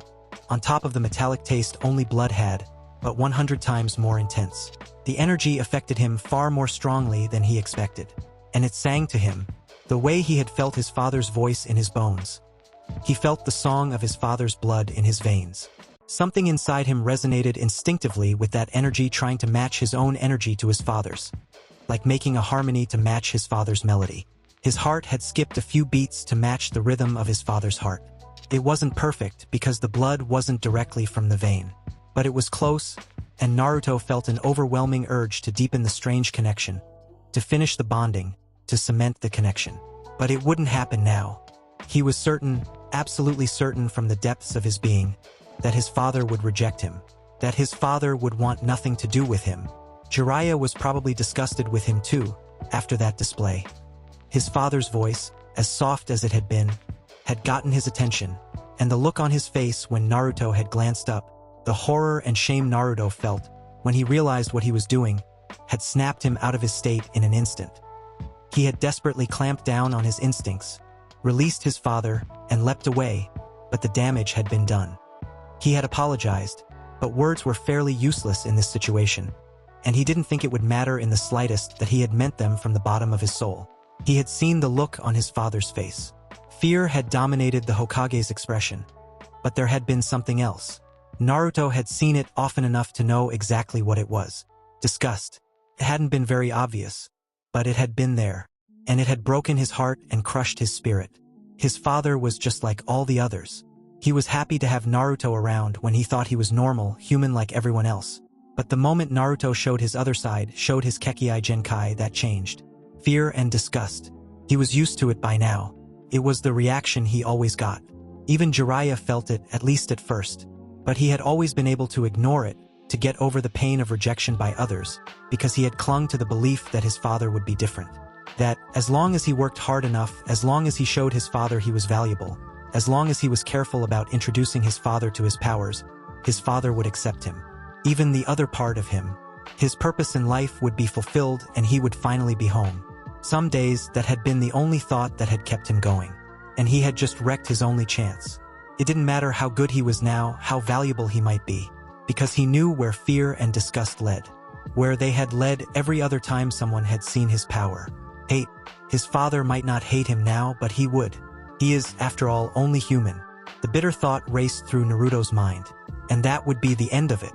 The Hokage would never allow Naruto to stay in the village, to stay with him, let alone be a ninja. Now, he had no purpose and no home, no place he belonged. It was his worst nightmare come true. Despair crashed over him in waves and he thought he might drown in it. He had not the slightest hope. Minato stared at the teen crouched on the ground for what felt like a long time, his face blank. He didn't know what the hell was going on. Not at all. But damn it, he was gonna find out. I am really tired of being confused, he said. He spoke quietly, only talking to Jiraiya. His eyes narrowed. So you are going to tell me everything you know? Because I know you know what's going on. Jiraiya sighed. I know some of it. Where should I start? How about with whatever the hell that was? We call it his Kekkei Genkai, but that's not really what it is. Minato snorted. No kidding. I've never seen anything like that before. Jiraiya ran a hand through his hair. He really didn't want to be the one to explain this. To understand about the power Naruto has, you have to understand he's not. Jiraiya trailed off. Minato looked at him expectantly. The Toad Sage tried again. Look, Kushina-san wasn't. Why couldn't he just say it? Wasn't what? Wasn't from Whirlpool? I kind of get that feeling, Minato said sarcastically.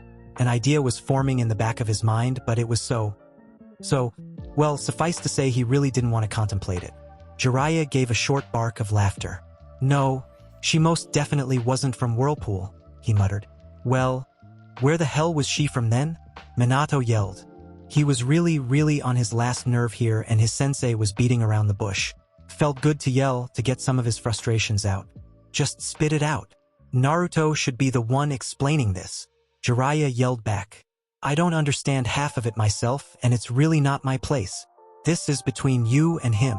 Naruto is in no condition to be telling anybody anything, Minato replied, pointing at the form huddled on the ground.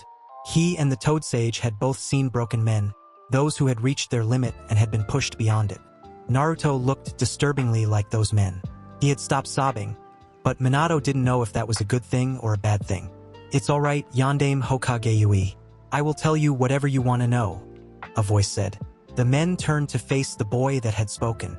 He was still kneeling, but he had lifted his head from the ground. Now he simply sat, his eyes downcast, his hands sitting lifelessly in his lap. He was still trembling, but it wasn't nearly as violent as before. His voice was scratchy, as if he had torn up his throat with his sobs, which Minato thought was entirely possible. It was also empty, devoid of any emotion. A trail of blood from his lip was drying on his chin. He made no move to wipe it away. Minato narrowed his eyes a little. You don't have to do that, Naruto. Jiraiya-sensei can answer my questions. Forgive me, Hokage Yui, but he is correct when he states he doesn't understand everything. I am the only person who could possibly provide you the information you need. He is also correct in the fact that this is a matter between you and myself. I am the proper person to be answering your questions.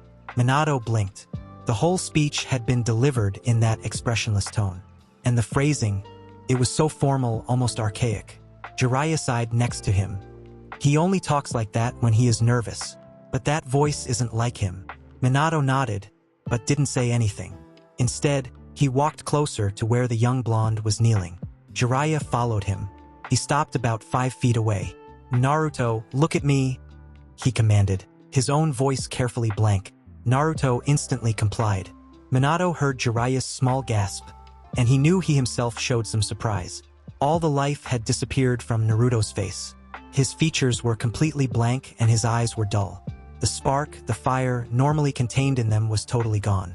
Minato had only been in his presence for a few hours, and he already knew that Naruto was a bundle of energy, of life, that even in his darkest moments he still burned brightly. Jiraiya had been with him for 7 years, so the realization hit him harder. But both men knew this was bad. He was broken. Now, if they could only figure out why, maybe they could put him back together. Naruto didn't react to them at all. He simply looked at Minato. Very well, Naruto, the Hokage said. Jiraiya-sensei was trying to tell me something earlier. Did you hear that? Naruto nodded. Will you tell me what he was trying to say? He was trying to say that in order to understand my power, you have to understand that I am not. He stuttered a little and looked down at the ground again. Not an entirely human. Minato said nothing. He was trying to absorb it. He wasn't exactly surprised, not after what he had seen and felt, but this was the possibility he hadn't wanted to consider. You're not a Jinchuriki, he said. It was a statement, not a question. He was grasping at straws and he knew it. Naruto shook his head. Then what are you? Naruto flinched slightly, but answered. I am a Hanyu. Hanyu. Minato breathed. Half demon. He thought that was just a legend, but it explained things. Some things. Well, actually, nothing. It didn't explain a goddamn thing. If you are a Hanyu, then Kushina. He couldn't finish the thought. Naruto finished it for him. My mother is a demon. He started to sway, and Jiraiya caught him, which was good because his legs wouldn't support him anymore. The only demons I have ever heard of are the Bijou. How is this possible? Minato whispered. The woman he had known had been a powerful ninja, yes. She had been somewhat aloof with a wicked temper, yes. But a demon? His only experience with demons was the attack of the Kyuubi, almost 16 years ago. Kushina did not seem at all like the Kyuubi. There are others besides the Bijou, Hokage-ue, Naruto answered. Konoha is part of my mother's territory. She was visiting here and met you. She was very intrigued by you, which is no small thing, to excite the interest of a demon. Traits like courage, loyalty, and dedication are very important to demons. They also value battle skills. She was very impressed by the things she saw in you. She even went so far as to enjoy your company. I cannot stress how unusual that is. For a demon to actually seek out a human is nearly unheard of. You must be a very exceptional person. She was impressed by me? She enjoyed my company? Minato repeated, pushing away from his sensei to stand on his own 2 feet again. Did she love me at all? Naruto didn't say anything for a moment. When he answered, his voice sounded sad. No, Hokage-ue. She did not love you. She does not love me. Demons do not feel emotions such as love. They are incapable of it. He paused. I'm sorry, he whispered. Minato rubbed his eyes. He wanted to know more about Kushina, but really it was of secondary importance. She wasn't here. Naruto was. He was the issue that had to be dealt with now. So, whatever her feelings were, she felt enough of them to honor me with a gift, he said. Hi, Hokage-ue. There is no higher honor. For it to be bestowed on a human is extraordinary, Naruto said, repeating his words from earlier. I take it there aren't a lot of other Hanyu running around, then? No. My mother knew of no others. There may be 1 or 2 she didn't know about, but no more than that. So Naruto was most likely one of a kind. No other like him in the whole world. At least each Jinchuriki had up to 8 other people in a similar situation as they were. What a lonely existence. Minato sighed. And this attitude about offspring being objects to be used is common to demons? It is universal. What about a desire for family, or passing on knowledge to a new generation? Demons have no desire for family. They do not much like company of any sort, actually. They are not social creatures like humans are, and there is no point to passing on knowledge.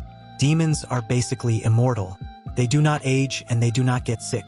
They can be killed, but for the most part, it is difficult to do. So they do not feel the need to have children. The only purpose for offspring is as a gift. Which is why, after you were born, your mother only stayed with you for 4 years. Hi. Most demon children are born as full-grown adults with all the skills and knowledge bestowed on them by their parents. It doesn't take them very long to become strong enough to be useful. Because I am half human, my creation was different.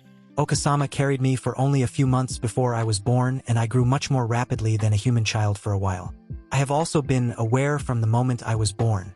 Okasama was able to start training me right away. When I was 4 years old, she deemed me ready to go out on my own. Then she left. That comment Naruto had made earlier about never being a child had confused Minato. Now he understood at least a little. And you went to find Jiraiya-sensei. Naruto nodded. Okasama couldn't help me with any of the human traits I had, like your affinities for wind and water, or my emotions. Your emotions? It's not just love that demons can't feel. They are devoid of many emotions. So Okasama really had no idea how to deal with mine. She couldn't even name most of them. Minato was getting a headache.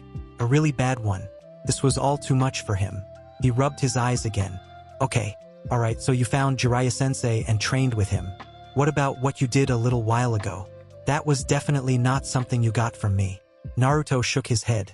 No, that was entirely my demon half. Demons have affinities like humans do. They just have more elements they can possibly be aligned with. My mother's primary affinity relates to life force manipulation. Minato stared. Blood. The teen nodded. I have a connection to it. Calls to me. It gives me energy. I can do simple things like control it, and more complicated things like absorb a person's memories with it. Minato blinked. Control blood and absorb memories? among other things. So it was you making my cut bleed. Hi, Hokage. He sounded sad again. Jiraiya cut in. He also stopped the bleeding. Huh. Minato looked down. The cut was, indeed, no longer bleeding and had actually formed a scab. It looked like he had gotten it a day ago instead of less than an hour. Not only that, there was no dried blood on his skin or in his clothes like there should have been. Naruto had somehow gotten rid of it. That must have been what he was doing when he made those motions with his hand before he leapt away. Oh, did you stop me from moving too? Naruto nodded. I don't know why my powers worked against you though. Why wouldn't they? Demons don't really trust each other. A gift is made in such a way that it can't turn on the recipient it is meant for, unless it is given a direct order by that recipient. That's why you had me command you to take the bell. Hi. It was the only way I could fight you. Well, then, doesn't that explain you being able to use your power on me? No, Hokage. I had obtained the bell. I had fulfilled the command. The directive no longer applied. I shouldn't have been able to do it. I have an idea about that, Jiraiya said. Minato turned to look at him. I think it worked because Naruto wasn't threatening you in any way. He wasn't seeking to hurt or kill you. He made a shallow cut bleed more than usual, but you were in no danger of bleeding out. He stopped you from moving, but he didn't stop your heart or your breathing. Again, uncomfortable probably, but not actually life-threatening. I've seen him when he doesn't tend to hurt someone, and that was nothing like it. Why do you think I didn't intervene? I knew Naruto would never harm you. Minato looked back at the boy kneeling on the ground, thinking hard. He had felt threatened, especially when he couldn't move, but that was really because he had been so afraid. There was no doubt in his mind that Naruto could hurt others badly. But really, what had he done to Minato? Scared him, and wiped the blood from his fingers. He sighed. Naruto, is that possible? Naruto shrugged. I suppose, Hokage. Fine then. You had the bell. Your command had been fulfilled, as you said. So why did you use your power? Why did you lick my blood? I lost control. It was a small whisper of sound. Minato barely heard him. Lost control? Naruto started. He paused, took a shaky breath, and tried again. I said I have a connection with blood. It's more than controlling it. Can hear it. I can hear the heartbeat of every living creature. I can hear the blood moving in their veins. I can hear the sound of the energy contained in blood. It calls me to feel its energy, to transfer a little of that energy into myself. And I need it. Crave it. I have to satisfy that need. Minato was staring at him. You use human energy. He tried to keep the distaste out of his voice, but didn't quite succeed. No! Naruto's voice actually had some force behind it for a minute, but it quickly disappeared. He flicked his eyes up to look at Jiraiya, then dropped them to the ground again. Animals, he said softly. Jiraiya understood. That was what Naruto was doing on his walks. Hunting. And he hadn't wanted his sensei to know. He had been afraid of what the Toad Sage would think. He shook his head a little.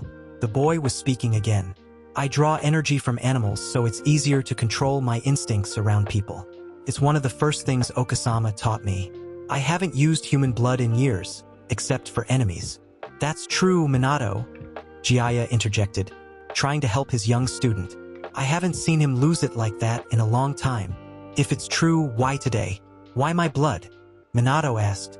He had to be sure Naruto wasn't a threat to the village. He couldn't have a half-demon losing control around people. Your blood is different from others, special, because you are my father, the recipient of the gift. You are whom I am meant for. Your energy calls to me like no other. It's the most. An irresistible pull unlike anything else. I couldn't resist it. I knew it would be hard the first time, but I underestimated just how hard. And then the clone. He trailed off and shook his head. So it was the clone, Jiraiya murmured. I thought so, but I wasn't sure. Minato was looking between the teen and his sensei. What about the clone? Jiraiya replied. Naruto was controlling himself. He was having a hard time, but he was doing it. Then the clone tried to claim the bond. Naruto is very territorial.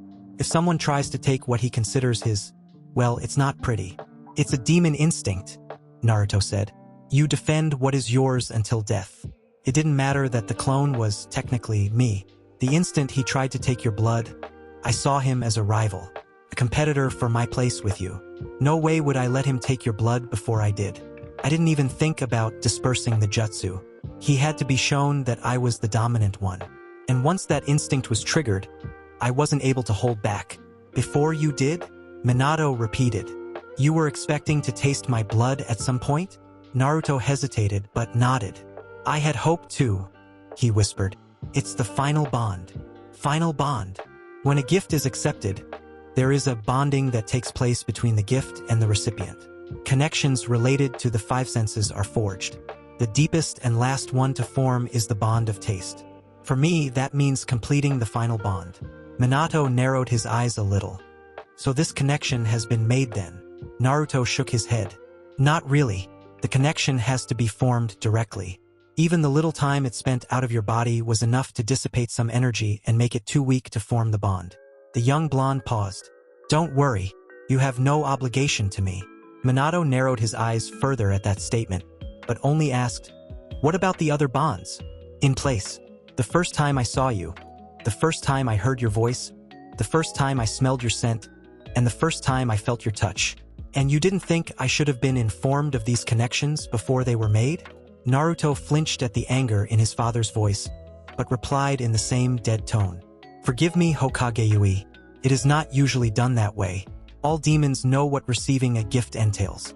I know you are not a demon, but I didn't know how else to go about it. His voice dropped to a whisper. I didn't see the harm in it. The first 4 connections only affect me. Only the final one would have had an effect on you. What effects do the bonds have? The Hokage sounded a little less angry. You will never be hidden from my sight. I will be able to hear your voice no matter what, and I will always obey it. I will always be able to track your scent. I will be able to sense your thoughts and feelings when you touch me, if you want me to. After the final bond, you would have had all those abilities too, as well as been able to sense my thoughts and feelings without needing to touch me. I guess that explains why you could track me so well, Minato muttered. Then he sighed. But what does that mean in practical terms? I'll never have any privacy. No, Hokage Yui. It means that no henge or disguise or clone will ever fool me. It means that if you call to me, I will hear you speak, even if you are on the other side of the world. Your scent cannot be hidden from me, even if you cross through water or it rains. And you can speak to me without words through touch if there is something important you want to say without anyone hearing it. And you would have been able to do all the same things with me after the final bond. Except you wouldn't need to touch me to hear my thoughts and feelings. And you would be able to hear my speech without me calling you. You would be able to do those things anytime you wanted to. Minato shuddered a little. It sounded like Naruto was the one that wouldn't have any privacy. So I could tell if you were plotting rebellion, huh? It had been a sarcastic remark, but Naruto didn't seem to pick up on that. Hi, Hokage, among other things. Minato stared at him. He was doing a lot of that. And you're okay with that? He asked, anger once again seeping into his voice. You don't mind me just picking out your thoughts or listening to your conversations without your consent? Naruto looked up at him, surprise flickering briefly in his eyes before dying out again. Of course not, Hokage Yui. Why would I mind? I want to be of use to you. If you are bothering to listen to my thoughts or speech, it means that I have fulfilled my purpose. Nothing could be of greater importance to me. Minato exploded. It had been a long day, a very long day, and he couldn't take it anymore. Stop it. Just stop, he yelled at the boy. Naruto's eyes widened, but he made no other move. Stop talking like you are some object, some tool, some weapon for me to wield. You have your own life, your own soul. You are your own person. Humans are not. He stopped his rant abruptly, breathing hard. Naruto's face hadn't changed, but his eyes were suddenly and completely full of a deep, desperate pain, and Minato felt his gut twist with guilt. He had caused that pain with his lost temper and stupid words. Naruto lowered his gaze. Humans, perhaps, are not tools. But I am a Hanyu, he said. As such, I am a tool. My mother created me specifically to serve you. She even made me to look like you. It is the purpose in my life. I want nothing more than to stay by your side and to be of use to you. That desire is a part of me and I cannot change it. I cannot bond with another. You are my home. I belong nowhere else. Minato watched the boy in front of him for a long moment. What if I don't want a tool for a son? He asked quietly. Naruto seemed to shrink in on himself. Then refuse the gift, he whispered. I don't know how to be anything else, but what I am. Minato said nothing. He stood there a moment longer, then turned to Jiraiya and plucked his coat off the man's shoulder, where it had been the whole time. He put it on, turned on his heel, and began walking out of the clearing. Jiraiya watched him go, but Naruto never lifted his eyes from the ground. When Minato reached the trees, he paused. "I have to think about this," he said without turning his head. "Stay here. I'll find you when I have made my decision." And he leapt into the tree. Naruto blinked at the spot where his father had disappeared. Surely his decision had been made? But the way he phrased it, maybe there was still hope? No, it was foolish to think that way. His father had said it himself, he didn't want a tool for a son. Ironic that the thing Naruto had hoped would be his salvation turned out to be his damnation. He had spent his entire life trying to mold himself into a good warrior so his father would find him useful and want to keep him around. But that very thing was what the Hokage seemed to find so distasteful. He just wanted to serve his father.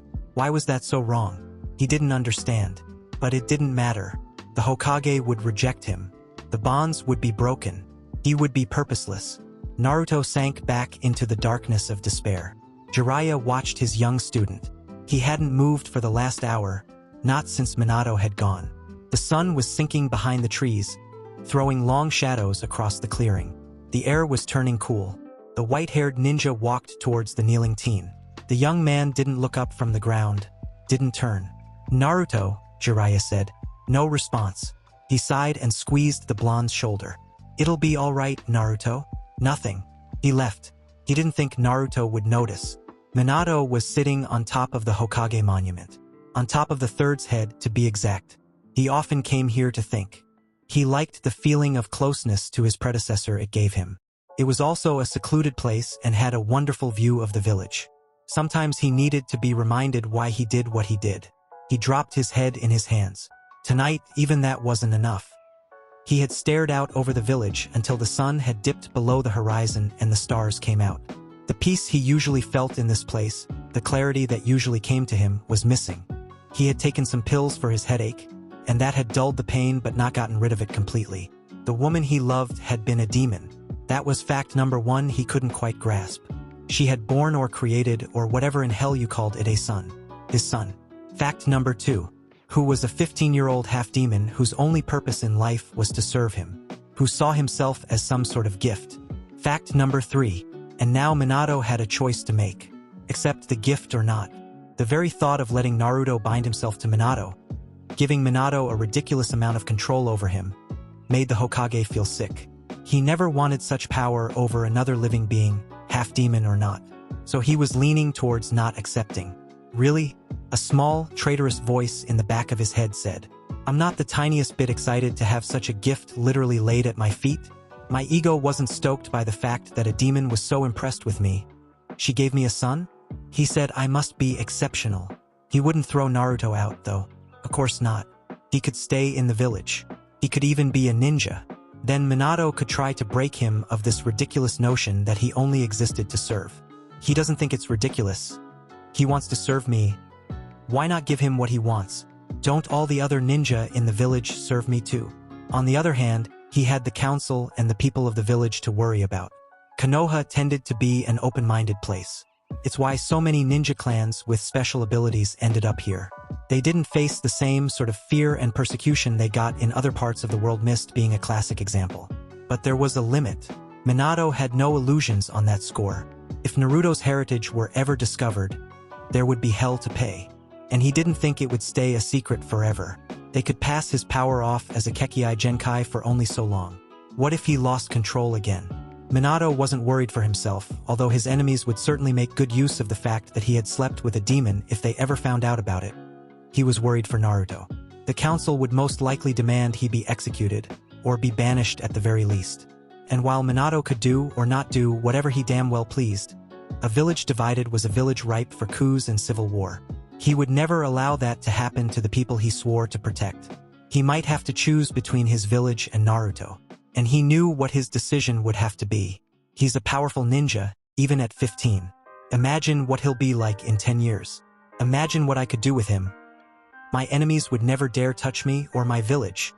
He could help me protect everyone. So maybe it was better if he didn't let Naruto stay.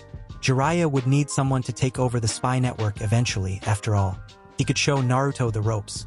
then Naruto would still be a part of Konoha, but he wouldn't be in the village very much. I want to keep him near me. I've always wanted a son. Even if he scares me, the secret of his heritage would stay safe that way. Was that the best way to protect him? I'm lonely.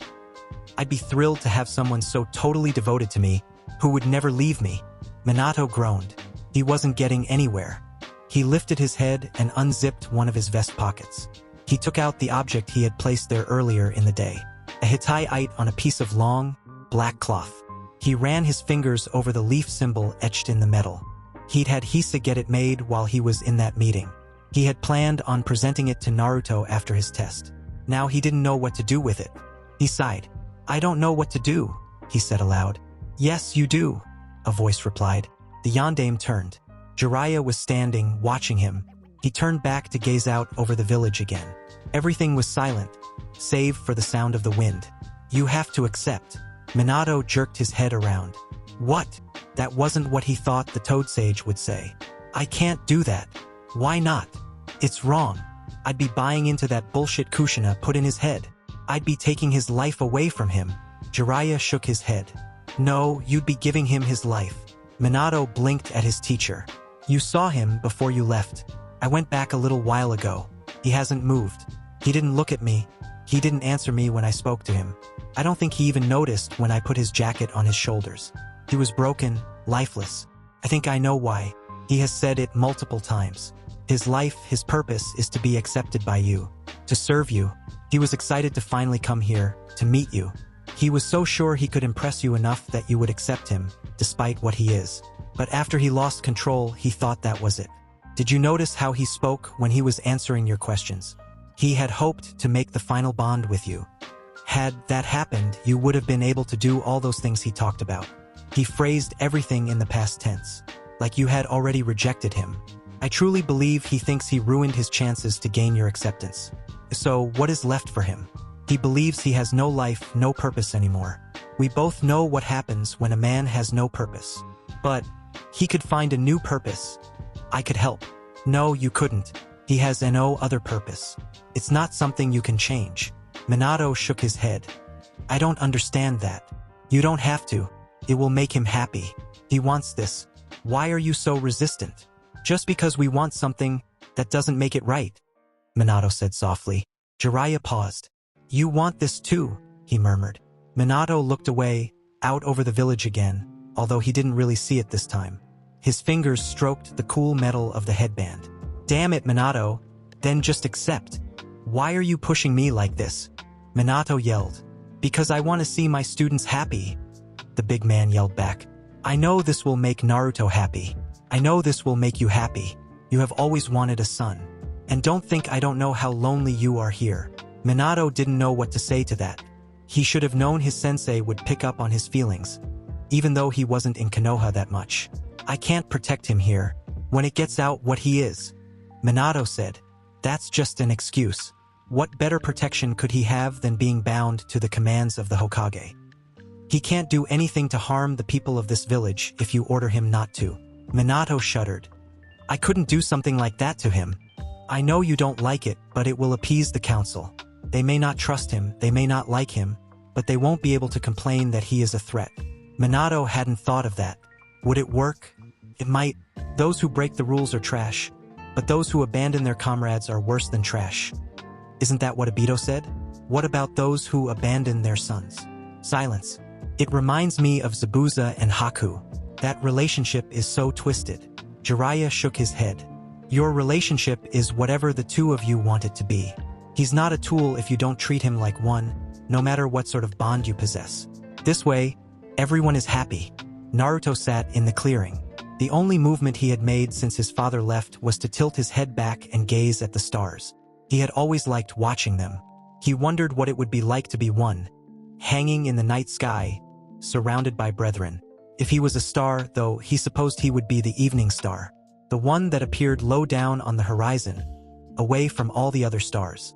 It burned brightly, but didn't stay for long. His father told him to wait, but he didn't have any hope. He was only waiting to see what his father would do with his discarded gift. Even though, in the end, it didn't matter what the Hokage said. He knew what he would do. It wouldn't be long now. Naruto could sense him coming. He slowly reached behind him and pulled his katana out of its sheath, his jacket falling unnoticed from his shoulders. He held the sword for a moment in his hand, savoring its feel. Then he laid it carefully on the ground in front of him, blade pointing to his left. He was ready. He went back to watching the stars. Minato landed in the clearing, Jiraiya right behind him.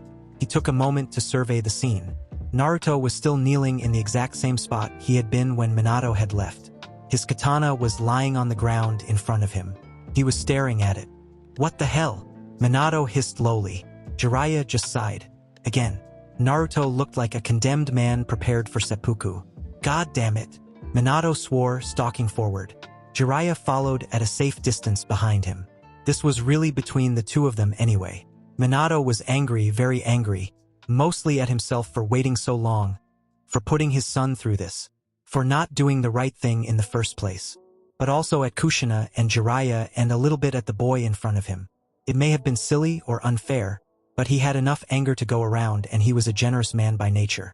He came right up to the teen who was still looking at the ground. "Naruto, look at me," he snapped. When the younger blonde had complied, he continued. "What the hell is this?" Naruto blinked. "I don't understand, Hokage Yui." The formal title, delivered in such a dead tone, set Minato's teeth on edge. In one fluid movement he slid his foot under the sword, flicked the hilt end up and snatched it out of the air. "What the hell are you doing sitting here? Looking like you're about to stick your katana through your gut?" Naruto blinked again, but answered. "Being prepared, Hokage Yui." "Prepared for what?" Minato growled. "Prepared for your decision. And you are so sure you know what it will be?" Naruto looked down again. "What else could it be?" he whispered. "I saw your face." Minato narrowed his eyes. "What about my face? You were afraid of me. Disgusted you. Those feelings lead to hate. They always do. And you don't just hate my demon half. You hate the fact that I want to serve you. I don't understand why it's so bad. But it is. And I can't change it. I can't change what I am. Not even for you. So, there is nothing for me to do and no way I can make you want me." Naruto's voice was a whisper by the end of his speech. Minato's anger drained away and was replaced by profound sadness and pity. Fear and disgust always lead to hate. "Huh? I take it you have experienced this firsthand," he said softly. What had happened in the 4 years his son was on his own? Naruto merely nodded. "Well, I ask that you not lump me in with the rest of those fools," Minato said. Naruto's head snapped up. "I do not hate you. I will never hate you. You are my son." Naruto's eyes were huge. Minato thought they might pop out of his head.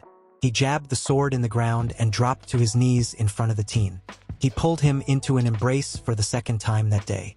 "I love you," he whispered, willing Naruto to feel the truth of his words through his touch. He didn't really know how to control the power, but he hoped it would work. Naruto was stiff as a board, not believing it. But suddenly he gasped and clutched at Minato's back. He buried his face in his father's shoulder once again and sobbed. Minato stroked his back, trying to exude comforting feelings. "Let it out, Naruto," he murmured. "That's right. I'm here." When his son's sobs quieted, Minato leaned back a little, pushing Naruto gently away so he could see his face. Naruto wiped his eyes and his nose with one sleeve, sniffling a little, looking for all the world like an 8-year-old boy instead of a 15-year-old young man. He was smiling, but it didn't quite reach his eyes. Minato smiled inwardly. What he was about to say would change that. "Naruto," he said gently, his hands on his son's shoulders. "You are the most beautiful, most wonderful, most exquisite gift anyone has ever given me." Minato thought Naruto's eyes couldn't be wider, but he had been wrong. They now opened to an impossible size. His smile vanished and he stared at his father with undisguised shock, his mouth hanging slightly open. "I am truly honored," Minato continued, "and I humbly accept it. I would be proud to have you by my side." Naruto made a strangled noise in his throat. It sounded like, "Woo-ha." He took a choking breath and tried again. "Wyat. There, at least that was somewhat recognizable." "You heard me. But I thought t. You thought wrong." Silence. Naruto stared for a minute. Really? Why you accept me?" "Yes." More silence. Then, "Yes." Naruto exploded. He leapt up from his kneeling position and punched his fist in the air. He twirled in place and jumped towards Jiraiya, who was shaking with laughter. "Ero Sennin, Ero Sennin," he called. "I did it. I did it. I told you I'd do it." He landed in front of the Toad Sage with the biggest smile Jiraiya had ever seen on his face. His sensei enveloped him in a hug and he hugged right back. Minato, watching from the ground, suppressed a pang of jealousy. "I knew you would," Jiraiya said. "And didn't I tell you he'd accept you?" "Yes," the young blonde replied, still grinning. But then he blinked his eyes and his grin faltered. He swayed on his feet. "Ero Sennin," he murmured. "I feel, kinda." He collapsed into the big man's chest. The white-haired ninja chuckled as he lowered Naruto to the ground. He laid his young student on his back and arranged his limbs in a comfortable position. Minato was by his side in an instant, his brow slightly furrowed. "Too much emotion," the Toad Sage said. "He's gone from the depths of despair to the pinnacle of happiness in a very short time. Not to mention the fact that he sat in one damn position for something like 3 hours." Minato's expression cleared at his sensei's explanation and he smiled. "Yes, I'm surprised he could move at all. Adrenaline, I suppose. He's probably gonna hurt like hell when he wakes up." Minato chuckled too. "Probably." He moved towards Naruto's feet. Naruto became aware of amusement first. He was amused. Why? What was so funny?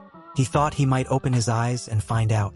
Before he could do that, however, he became aware of pain. Mostly in his legs. They were sore all over. But he also felt a flare of pain like tiny needles jabbing into his skin that was traveling down his left calf. He twitched and became aware of the fact that his head was resting on something that didn't feel like the ground and someone was stroking his hair. His headband was missing. "He's coming around." The baritone voice was smooth and cool, like water over stones in a river. The sound set his bones to humming a little before the sensation faded away. His father. His eyes flew open. The Hokage was looking down at him, his face upside down. His lips stretched in an amused smile. Naruto blinked a few times. His father was amused too, although now that he thought about it, Naruto wasn't particularly amused. Not with the pain in his legs and the ache in his back. So then why? It hit him. His father was amused. Naruto was feeling his father's emotions through his touch. The thought made him smile. "Welcome back, Naruto," the Hokage said, still smiling. Naruto noticed the older blonde was sitting cross-legged on the ground and Naruto's head was resting in his lap on something soft, his jacket, probably. His father was the one touching his hair. Naruto's smile widened. He wanted to run and shout and dance all at the same time. He had never been so happy in his entire life. Ever. His father accepted him. His father wanted him. His father loved him. It was more than he had ever hoped for. He twitched again and Jiraiya's voice floated over to him. "Oi, keep still. I'm trying to work here." Naruto glanced down. His father's coat was spread across him, although it was folded up so his legs weren't covered. His feet were bare and his pants and protective mesh leggings had been rolled up to his knees. The Toad Sage was methodically massaging his calves. That's what the needling pain was. Naruto winced at a particularly acute jab. "Sorry, Ero Sennin," he said, his voice scratchy. Yeah, brat," the big man muttered. Naruto frowned. "When are you going to stop calling me brat?" he asked. "When are you going to stop calling me Ero Sennin?" The Hokage laughed at their banter, flooding Naruto with his amusement. "My guess is never." Naruto smiled. He couldn't help it. He was just too happy. The Toad Sage leaned back. "I think that's good," he said. "Try sitting up, Naruto." Naruto nodded. "Thanks, sensei." He pushed on his elbows and struggled up, his father supporting his back. His hair, unbound by his headband, flopped in his face. "Ugh, how are you feeling?" the Hokage asked. "Sore, Hokage-sama," Naruto replied. He examined his legs. He had angry red lines scored in his flesh above his ankles and below his toes from his sandals. He also had an interesting crisscross pattern impressed in the skin of his calves from the mesh leggings. Well, that's what he got for kneeling for 3 hours like an idiot. But it was worth it. He broke out in a huge grin. "But I don't really care about that." His father's laugh bubbled out again from behind him. Naruto loved that sound. "No, I suppose you don't." His father paused. "Speaking of which," Naruto did his best to turn and look at the Hokage, although all he really managed was turning his head and half-twisting his back. There is a final bond that needs to be made, right? Naruto blinked at him. Only if you are up to it. The Hokage rushed on.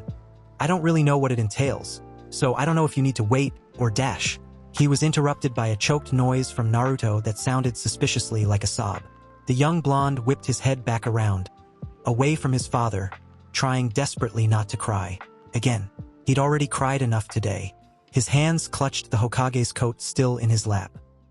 His father was by his side in an instant, looking worriedly into his face. Naruto, what's wrong? Is it what I said?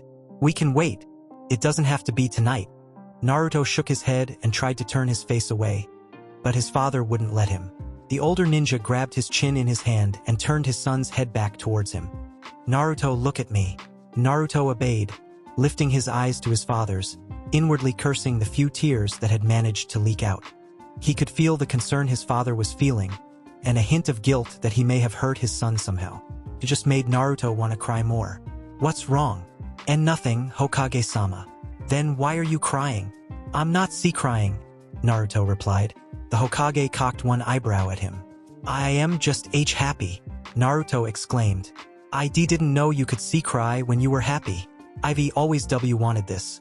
And I thought this would be the P part you'd hate the most. And now you want to do it right away. He was babbling, and he knew it, but he just couldn't seem to stop. The Hokage was smiling. Okay, Naruto, I understand. He released his son's chin. So you are okay to do this now? Naruto nodded, still trying to control his breathing. His hands played with the coat in his lap. What exactly do I have to do? You cut your thumb, like for summoning, Naruto explained, finally breathing normally. Then you smear some on my forehead like this dash. He made a motion with his hand. A simple swipe, right to left across his head. Then you give me your hand and I take some. And that's it. Sounds simple enough. Will I feel anything? Naruto shrugged. I don't know. I will, and I think you might, but I don't know what. He paused, looking nervous. Also, I might, lose control again? Yeah. It's okay, Naruto. I know what to expect this time. Naruto smiled hesitantly. He said that. But what if? He shook himself. His father had agreed. There was no way to go but forward. Okay. Hokage-sama, are you ready? His father nodded. Naruto pulled his father's coat off his lap. He pulled his legs in so he was sitting cross-legged, wincing all the while. The Hokage moved around to face him, crossing his legs in a similar fashion. He was close enough that he was almost touching Naruto's knees with his own. Jiraiya had stood and moved back a couple paces to give them some space. Okay, Naruto whispered, taking a few deep breaths. The yondaime pulled a kunai out of his pouch and made a cut on his right thumb. The energy in the air intensified and Naruto caught his breath. The familiar scent was just as heady, but Naruto found it was a little bit easier to maintain his control. He leaned forward, keeping his gaze locked on his father's. The Hokage brushed Naruto's blonde locks out of the way with his left hand and swiped his thumb across Naruto's forehead. Felt like fire. The instant it touched his skin, it burned, although it was a comforting heat instead of a painful one. He gasped, and the yondaime paused, a questioning look on his face. Naruto just nodded a little, signaling that he was all right, that the older man should continue. The Hokage lowered his hand and Naruto raised his own to grab it. It was shaking a little, but Naruto was pleased to see the nails were perfectly normal. He grasped his father's hand and brought the bleeding thumb slowly to his mouth. He completed the ritual connection. It was perfect. It was an overwhelming sensation, the most beautiful music. Everything else disappeared but the sound and the taste. He had thought it had been intense earlier, but that was nothing compared to this. Energy coursed through his body. He thought his heart might explode. His own blood sang with his father's, a perfect counterpoint. His heartbeat instantly matched with the rhythm provided by his father's heartbeat. He was lost in wave after wave of overwhelming emotion. Perfect happiness. He could have been in that state forever, or for a second, when a discordant note sounded in the symphony and a slight bitterness appeared in the taste. He frowned. What was this feeling? Fear? And guilt? His eyes snapped open. He was looking at his father's face. The Hokage was crying, silent tears falling to land on Naruto's cheeks. Naruto realized he was lying on his back and his father was leaning over him, one hand resting on the ground near his head, the other clamped firmly between Naruto's teeth. He must have bit down at some point. He relaxed his jaw, releasing his father's hand. It hurt because his father winced slightly, but he made no sound. Naruto ran his tongue over his teeth and noticed they were sharper than they should have been, and not just his canines. He looked at the Hokage's hand.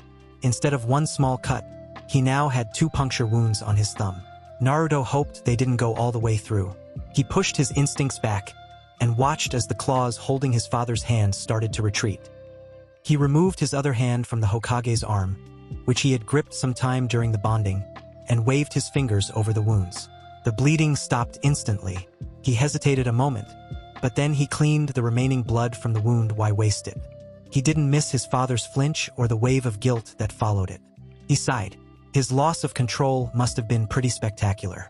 His father's blood was still the best thing he had ever had, but the reaction wasn't nearly as strong. He didn't think he would ever feel that wonderful again. He sighed again and released his father's hand. At least he'd gotten to feel it once. He started to sit up. "I'm sorry, Naruto," his father murmured as he moved back, giving his son space. He wiped his eyes quickly. "Why?" the young blonde asked, confused. The Hokage shook his head. "You were so happy, and I ruined it." Naruto blinked. "What?" "I could feel your happiness. It was incredible. It was the most amazing thing I've ever felt.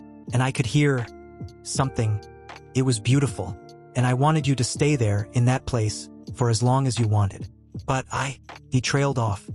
"I was still aware of what was going on here, and you were leaking that feeling like earlier. Only it was worse. I was trying so hard not to be afraid, not to let it through to you, but I failed. And that brought you back. I'm sorry." Naruto smiled. "You don't need to apologize, Hokage-sama. Jiraiya-sensei says that in order to be better people, we have to face our fear. And you did, I'm sure that, eventually, you won't be afraid anymore." Minato stared at his son, surprised by his words. But Naruto didn't give him time to reply. "Anyway, I am happy I got to feel it at all. And I'm happy you got to feel it too. And hear the music. Isn't it wonderful? That's the song your blood sings." Well, this time, it was the song our blood sang together. Minato blinked a few times. "You sensed that during the bond?" Naruto nodded. "Wow." Naruto grinned. But then he frowned. "What happened? How long was I out of it?" Jiraiya spoke up. "It was only a minute or 2, Naruto. Just after you licked Minato's finger, you lost it and fell backwards. You even started leaking a little chakra." "Really?" Naruto questioned. He shuddered a little. It had been bad then. He was glad it was just a little chakra. Too much and, well, the situation would have been worse. Jiraiya nodded. "It was only some small wisps.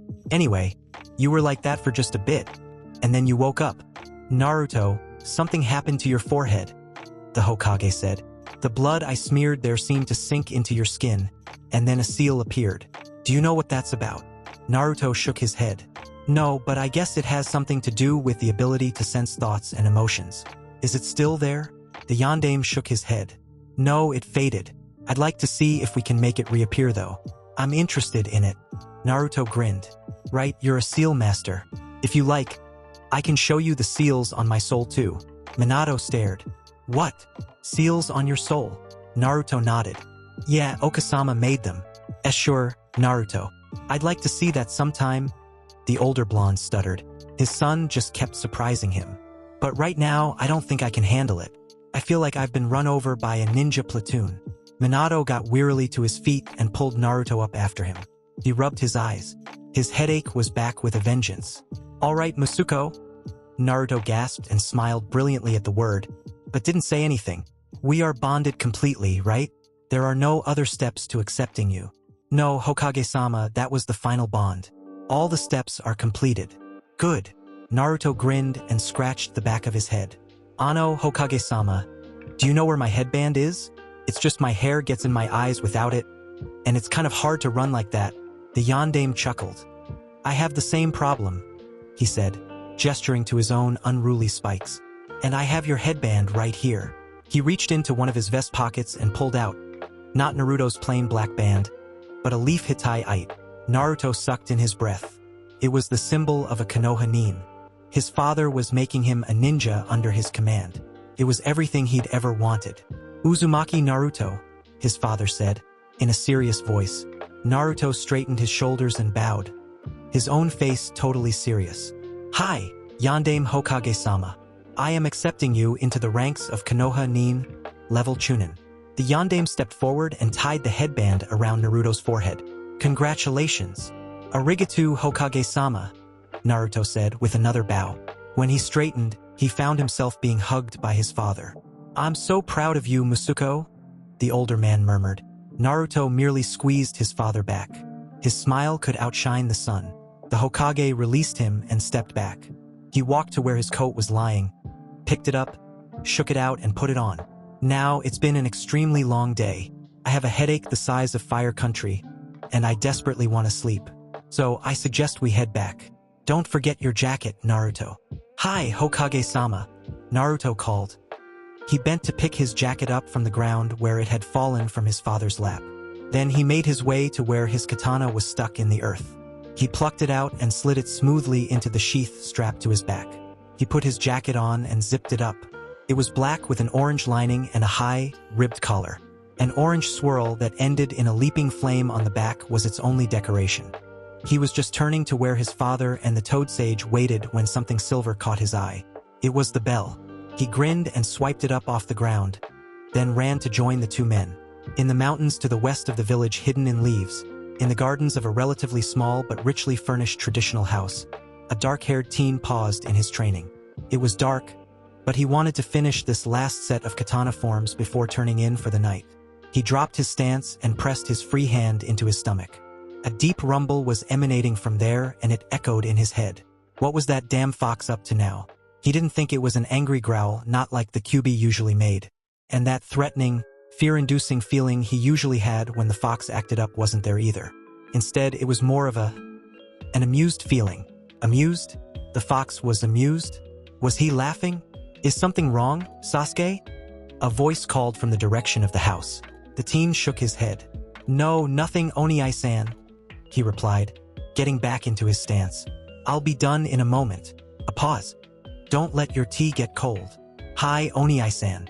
Naruto was awake, sitting cross-legged on the balcony of his room, when the Hokage knocked on the door. He grinned to himself. He knew it was the Hokage. He could sense it.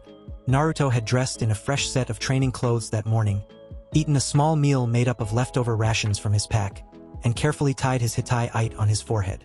He had stared at himself in the mirror for a while after that, fingering the metal, hardly believing what he was seeing. Then he had carefully cleaned and oiled his katana and stored it in the seal on his left wrist. Now, he was waiting for his father before he went out for his morning training. He jumped to his feet and ran to open the door. He bowed to the older blonde and stepped back to let him in. "Good morning, Hokage-sama." "Is it?" the Hokage muttered. He walked in and immediately sprawled out on the couch. "Naruto, go get sensei, would you?" "Hi, Hokage-sama." The young blonde bowed and left the room. He knocked on the door next to his. No answer. He was pretty sure the Toad Sage wouldn't be awake yet. He knocked again, somewhat louder. Nothing. He tried the knob. It was locked. So Erosenin had taken to locking his doors. Huh? Naruto smirked and fished a small case from one of the pouches on his belt. In less than a minute, Naruto picked the lock. He opened the door and walked in. As he had suspected, the white-haired man was sprawled on his futon, sleeping soundly. Now, what would be the best way to wake him? Naruto grinned evilly. Yes, that would do. 1 minute later, Naruto, the scream could be heard all around Konoha. "You brat!" Naruto flung himself through his open balcony door, rushed into the sitting room and screeched to a halt in front of the Yondaime. He arranged his features into a blank-looking mask, bowed and said, "Jiraiya-sensei will be here in a moment, Hokage-sama." He then sank down on a cushion on the floor near the couch. Minato just stared at him, his lips twitching. 2 heartbeats later, Jiraiya flung open the door. "Uzumaki!" he growled. Minato couldn't hold it in. He burst into laughter. The Toad Sage was soaked, his white hair plastered to his head, his pajama shirt stuck to his chest. He was glaring daggers at the young blonde, still seated serenely on the cushion. "Hokage-sama requested your presence, Jiraiya-sensei." The blonde, receiving the death look, said in a perfectly neutral tone, "And you were still asleep. You are dead." The big man hissed and made a move towards his young student, but the Hokage's voice stopped him. Hold on, Jiraiya-sensei, he said, voice still laced with laughter. As much as I would like to see you chase Naruto around, we have more important business. Go get dried off and come back here, please. The big man grumbled, shot one last glare at Naruto, and complied. The Hokage turned to his son, who had started grinning the second Jiraiya's back was turned. Is this a common occurrence? He asked. Naruto shrugged. Ero-sennin knows the consequences if he oversleeps. And he should know that locked doors aren't enough to keep me out. The Hokage shook his head slightly. I take that as a yes, he muttered. As amusing as it is, next time, just shake his shoulder or something. Okay? Hi, Hokage-sama. The young ninja replied cheerily, still grinning. Jiraiya returned a few minutes later, dressed and somehow not soaking wet anymore. He sat next to his first student on the couch and gave him an appraising look. You don't look so hot, Minato, he said. The Hokage groaned. I know. I barely slept and this damn headache will not go away. He sighed. But I have things to do. He turned to his sensei. Sensei, I've cleared the morning to meet with you. Naruto, he turned to his son. Unfortunately, that means you are on your own. I have, however, arranged for someone to show you around the village. It's early, so he is probably still training, but afterwards, he paused, his eyes taking in his son's attire and the way his eyes lit up at the word training. Were you going to train this morning? Naruto nodded. Well, perhaps you could join him then. He smirked, but Naruto didn't really notice it. Hi, Hokage-sama, he said excitedly.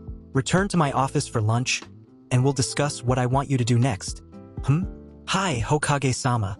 Naruto leapt up, only to be waved back down by the blonde on the couch. Wait a minute, he said, chuckling at the boy's enthusiasm. Before you go, I have a few things to say.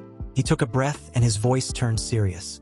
The fact that Naruto is my son is officially an S-ranked secret of the Leaf.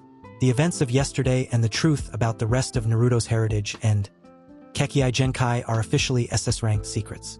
I assume you know what that means, Naruto. His son nodded, his serious expression mirroring his father's. Jiraiya snorted. Kakashi will know he's your son. The Nara kid too, from what you've told me.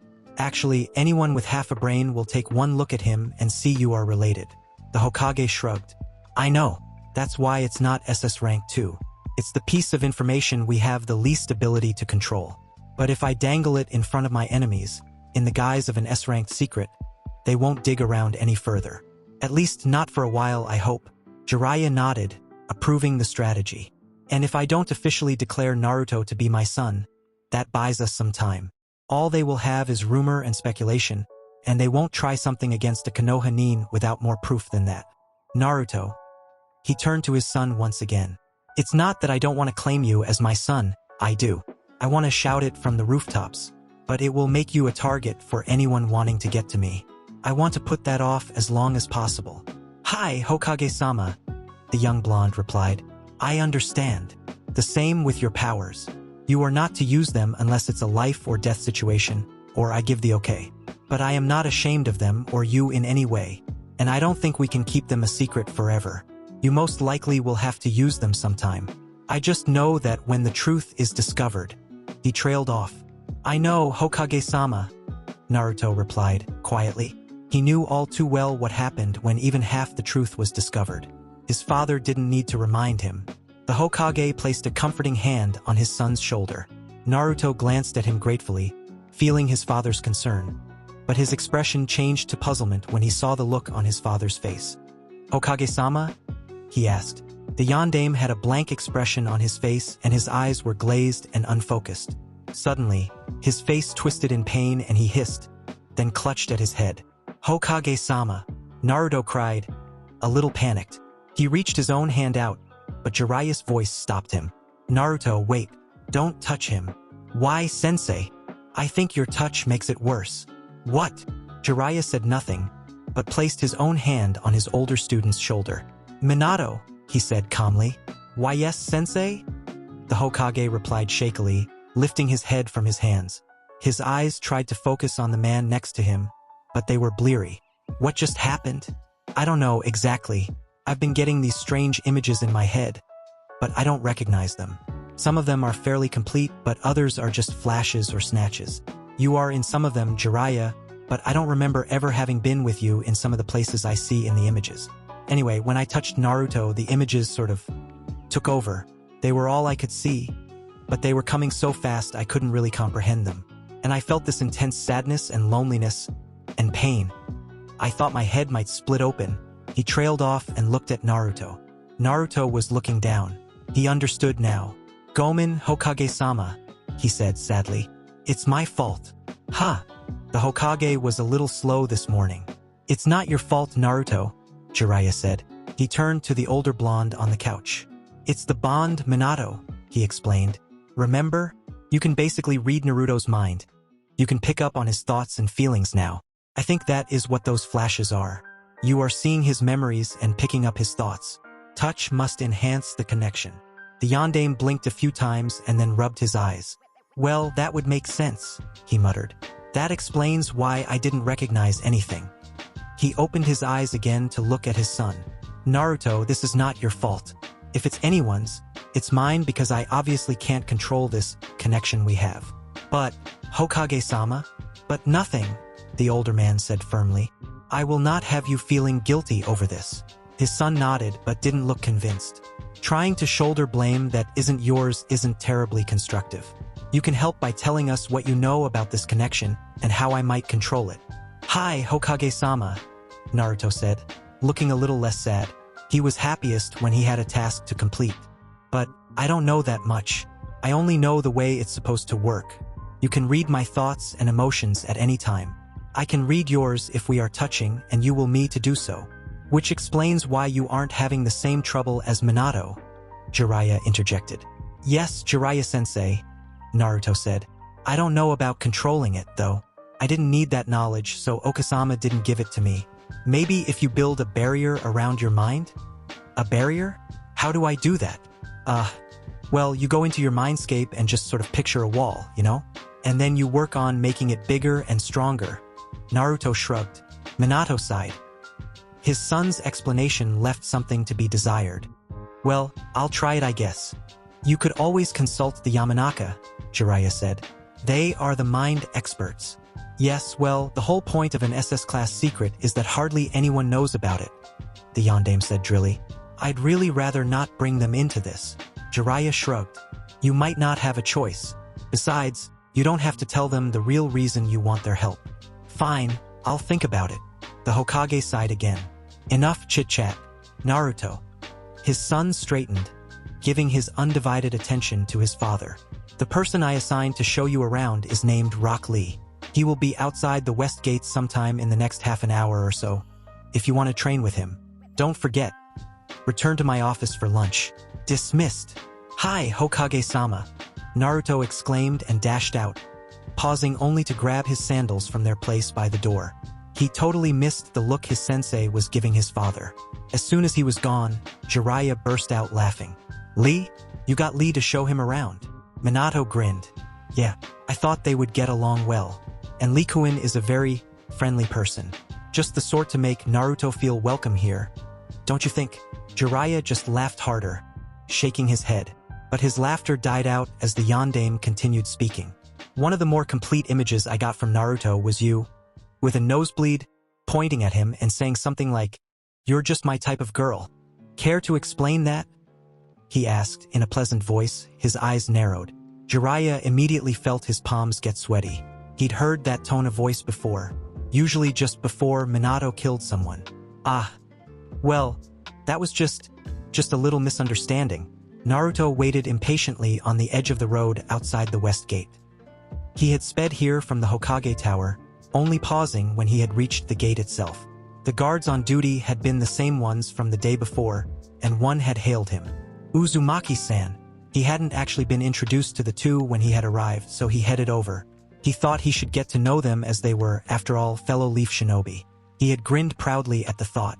They had introduced themselves as Kamizuki Izumo and Higane Kotetsu. They seemed to be in their early 20s. Izumo had shaggy brown hair that fell over his right eye. His Hitai-ite was attached to a dark blue bandana that covered his head. Kotetsu had dark hair that was spiky like Naruto's, but longer. He had narrow, dark eyes, and one bandage across his nose. They were both dressed like typical Konoha ninja dark pants and long-sleeved shirts and a drab green vest with lots of pockets. A red swirl, like the one on Naruto's jacket, but without the leaping flame, adorned the back of their vests and the shoulders of their shirts. They had explained the protocol for a leaf ninja leaving or entering the village. Use the gate, but check in only if escorting someone not of the village, and congratulated him on being accepted into the leaf as a chunin. "That's our rank," Kotetsu had exclaimed. "I knew you wouldn't have any trouble, being Jiraiya-sama's student." Izumo had agreed, but he kept watching Naruto with a thoughtful look on his face. Naruto had inwardly sighed. This was what Erosenin had meant when he said that thing about anyone with half a brain. Either Kotetsu didn't have half a brain, or he was hiding it better. Naruto had ignored it and asked if they had seen a ninja named Rock Lee. At the name, both chunin got funny looks on their faces. "He passed by here about 10 minutes ago. Why do you want to know, Naruto-san?" Izumo had said guardedly. "Hokage-sama said I could train with him this morning, then he would show me around the village," Naruto had replied, somewhat confused at the guard's reaction. At his words, the funny looks had changed. Now they looked like they were trying hard not to laugh. "Ah, well, in that case, Naruto-san, you can wait outside the gate there. He'll be back around in about 20 minutes or so." He had thanked them and walked out to wait in the place Izumo had indicated. The guards waited until they thought he was out of earshot before they burst out laughing. But his hearing was a lot better than any normal human's, so of course he still heard them. He didn't understand it though. What was so funny about him waiting for this Rock Lee person? He was a fellow nin, right? What did they know that he didn't? His father had set this up, even suggested he train with his guide, so surely. Was his father playing a joke on him? Only one way to find out, he supposed. So he was waiting. It had been about 10 minutes and he was getting impatient. He began to do some of his warm-up stretches and calisthenics. The way Izumo had talked, Lee had already started his workout and Naruto didn't want to be too far behind the other ninja. What had Izumo meant? Anyway, back around in about 20 minutes. Naruto pondered it for a while. Maybe Lee was running around the village. In half an hour, he chuckled. Yeah, right. Just then, a rhythmic pounding caught his ears. He paused, cocking his head towards the sound. A heartbeat. No, not just a heartbeat. There was more to the sound than that. There were footfalls striking the ground and deep, even breaths being taken in perfect time with the beating heart. Someone was approaching pretty fast, too, from the forest behind him. He stepped out into the road a little and faced the direction the person was coming from. Was this Rock Lee? If so, his thought about the ninja running around the village might not be so far off the mark. "Excuse me," Naruto called, when he thought the unknown person was close enough to hear him, although he couldn't see them through all the trees yet. If it was Lee, Naruto didn't want him to pass by without stopping. The person didn't slow down, but did alter their course towards Naruto. Naruto fought the urge to step back. Suddenly, a blur appeared out of the forest and stopped abruptly in front of him. "Did you call me?" the person asked. Naruto blinked. He had never seen anyone like this ninja before in his life. His first thought was green. His second was bushy. The ninja seemed to be around Naruto's own age, and he was somewhat taller and slimmer than the blonde. He was wearing the most ridiculous, skin-tight green jumpsuit Naruto had ever seen. He had some sort of light brown, striped leg warmers on his calves that almost covered his blue shinobi sandals and bandages wrapped around his forearms down to his fingers. His hitai-ite was tied around his waist. He wore a dark green vest filled with pockets like the other nin. His hair was black and shiny and cut in a bowl shape. His dark eyes were perfectly round and wide, and the whites seemed impossibly big. He had two absolutely enormous, bushy, black eyebrows. They were currently furrowed a little in confusion. Naruto realized he was staring. "Gomen, yes I did," he said, bowing slightly. "Are you Rock Lee?" The ninja in front of him nodded. "Yes, I am Rock Lee." He struck a pose with one hand stuck out in a thumbs-up sign and a huge smile on his face. His brilliantly white teeth actually sparkled. "Who might you be? I see you are wearing a leaf hitai-ite, but I have never seen you before." Naruto was staring again. The guard's reactions were starting to make sense to him. I am Uzumaki Naruto," he started, but was interrupted by Lee. "Ah, I know you now. You are the ninja newly accepted into the Brotherhood of the Leaf," Lee exclaimed, an excited look on his face. "Welcome to Konoha, Naruto-san." "Thank you, Lee-san. I am to show you our fair village." "But that was later in the day, was it not?" A look of panic filled the odd ninja's features. Do not tell me I have misremembered the Hokage's orders and have failed in my mission.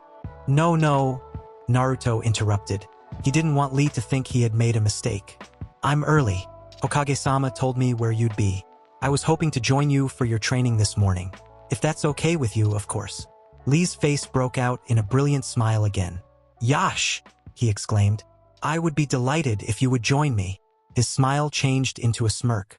If you can keep up. With that, he took off again, following the wall of the village. Come on, Naruto-san, he called back. Naruto looked after him a moment longer and grinned. He liked this bushy-browed ninja. He took off after him. They were on their final lap around the village. Lee had apparently already run most of the 5 laps he did every morning. The green-clad team kept a steady, ground-eating pace. Naruto didn't find it hard to keep up. Exactly. After all, he had more stamina than anyone, according to Jiraiya-sensei. But it wasn't easy either. Actually, Naruto found it to be kind of soothing. The pounding of Lee's heart next to him was like the sound of the surf on the sand of the distant ocean. Deep, comforting, eternal. The call of Lee's blood was simple, but steady and strong. A cadence beat out on a drum, the time set by his heartbeat. Combined with the sound of his breaths and the thumping of his footfalls, it was enough to lull Naruto into a sort of trance. His own footfalls naturally fell in time with Lee's, and his own heartbeat took up a matching rhythm. There was nothing in the world but the running and the heartbeats. A voice penetrated his mind. Yuto-san. Pause. Naruto-san. Lee was speaking to him. Huh? Sorry, I was kind of off in my own world. Do not worry, Naruto-san. I often feel that way when training, Lee replied. We have one more lap around the village. Then I am going to one of the training grounds to practice my taijutsu. Would you like to accompany me? Sounds good, Lee-san, Naruto replied. What rank did Yandame-sama give you? Chunin. That is my rank as well. Well done, Naruto-san. Thank you, Lee-san.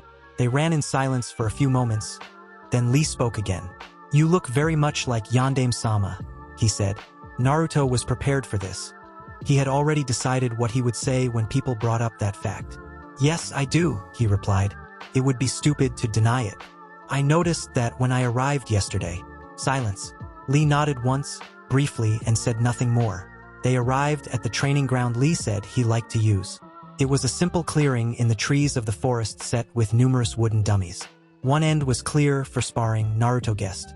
It made a good taijutsu space.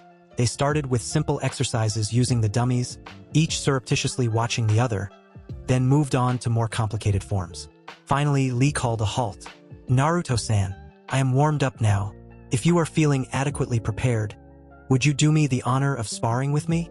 Naruto grinned. Of course, Lee-san. I thought you'd never ask. Lee grinned back. Excellent. Your flames of youth burn bright. Naruto-san, I am most eager to fight you. Naruto shook his head slightly. He had only been in Lee's presence for a short time, and he already knew the teen liked to spout things about flames of youth. But Naruto didn't mind. It was nice to meet someone who seemed just as enthused about being a ninja as he himself was. Lee-san, how old are you? 16. Why do you ask? Just curious is all. Naruto shrugged. I'm almost 16, he offered, in case Lee was curious too. So, will this be a strict taijutsu fight? Or are we allowing other jutsu too? I will only be using taijutsu. Cannot use nin or genjutsu. You, however, may use whatever you like. The older boy replied, settling into a stance. Naruto blinked at him. Why can't you use nin or genjutsu? He asked. I cannot use chakra well enough for that. My coils are underdeveloped. Naruto gaped at him. Really? You were running that fast without using chakra? Lee nodded, seemingly pleased at Naruto's astonishment. Although I can use chakra to enhance my speed or walk on water, I was not using it today. My goal in life has always been to prove that I could be a great ninja, even without using chakra. Naruto didn't reply. The only thing that separated a ninja from a civilian was the ability to use chakra. Basically, Lee was a civilian that had decided to be a ninja anyway, and he had obviously succeeded, even though the odds were stacked against him. Naruto grinned again. He definitely liked this ninja. Well, he said, settling into his own stance. Let's see how you are coming along with that goal. Any? The two ninja pushed off the ground at the exact same moment. As if by unspoken command, and attacked each other in a flurry of blows. Naruto was good. He knew it. He was fast, and he had a knack for surprising his opponents by combining moves that weren't normally used together. That meant they couldn't really predict what he was going to do next. He, however, could usually guess their next move. His sharp eyes could pick out their subtle movements before they made the strike. But Lee was better. He was faster and simply better. Naruto supposed it was to be expected if he spent all his time on taijutsu. He knew several styles, so the younger teen had a hard time predicting his next move. All his moves were executed perfectly, efficiently, precisely, so he rarely left an opening to exploit. Naruto hadn't touched him at all, although Lee had landed a few blows on the blonde. The only thing that seemed to be saving Naruto, other than the fact that he could take hits that would fell an ox, was that he was using a style Lee hadn't seen before. However, Lee was already picking up on some of the basic stances and exploiting their weaknesses. Damn it, Naruto'd have to do something quickly if he didn't want to be flattened. Well, Lee had said he could use whatever he wanted, right? Time for some ninjutsu, then. A small voice in the back of his head asked if that wouldn't be taking unfair advantage, but Naruto quickly quashed it.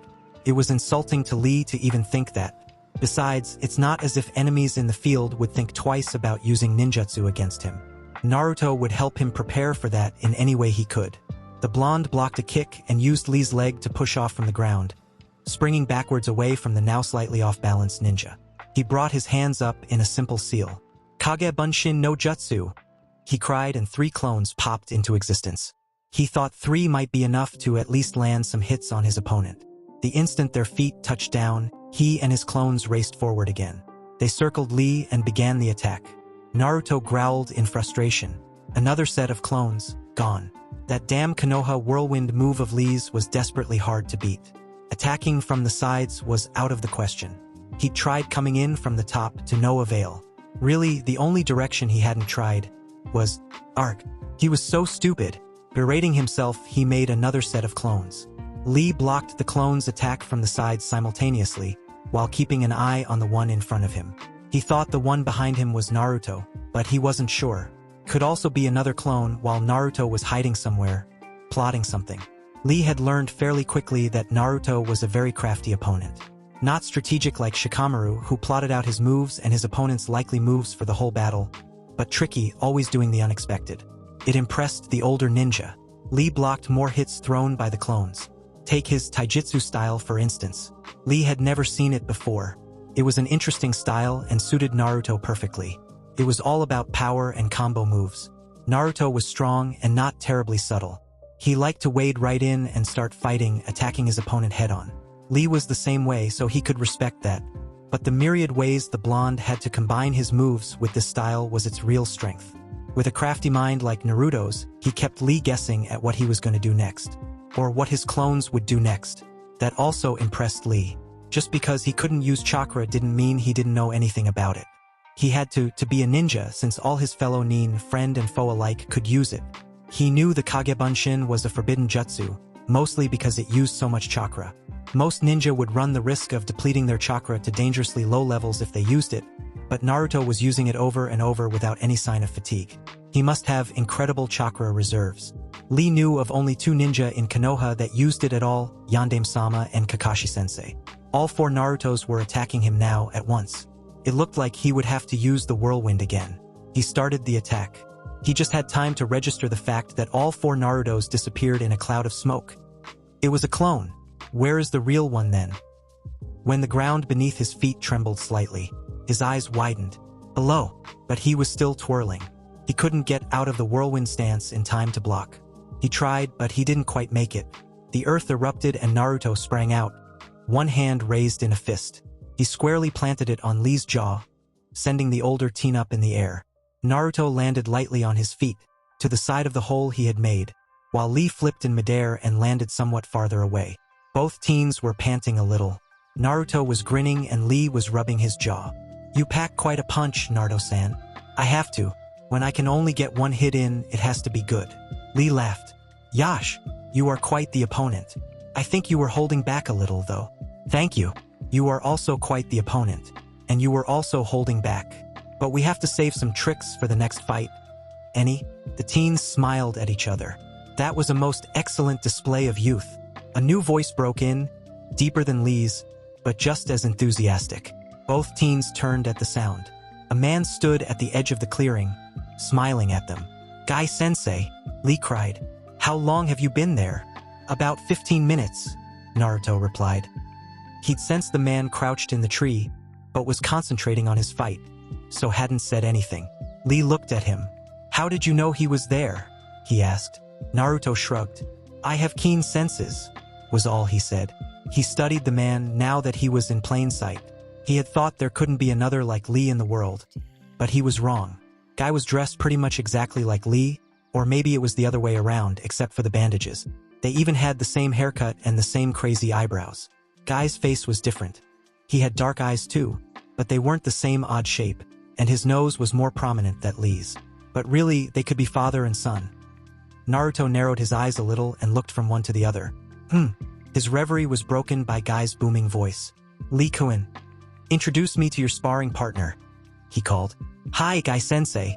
Lee sprang towards Naruto, grabbed him by the arm, and led him over to where the older ninja stood, smiling at them with the same blinding smile as Lee. "Guy-sensei, this is Uzumaki Naruto." "Uzumaki Naruto. This is Mato Guy, Green Beast of Konoha." Guy struck the same exact pose Lee had earlier, down to the sparkle of his teeth. Naruto bowed, trying to suppress his laughter. "It's a pleasure to meet you, Guy-san," he said. Proud, his voice was mostly steady. "And you as well, young Naruto-kun. Tell me, are you the new ninja Lee-kun is showing the village to?" So friends, we'll finally end the story here for now. Don't forget to like the video and show some hype. And yeah, if you want part 2, please leave a comment because that's how I know whether I should bring the next part or not. Okay then, see you in the next video.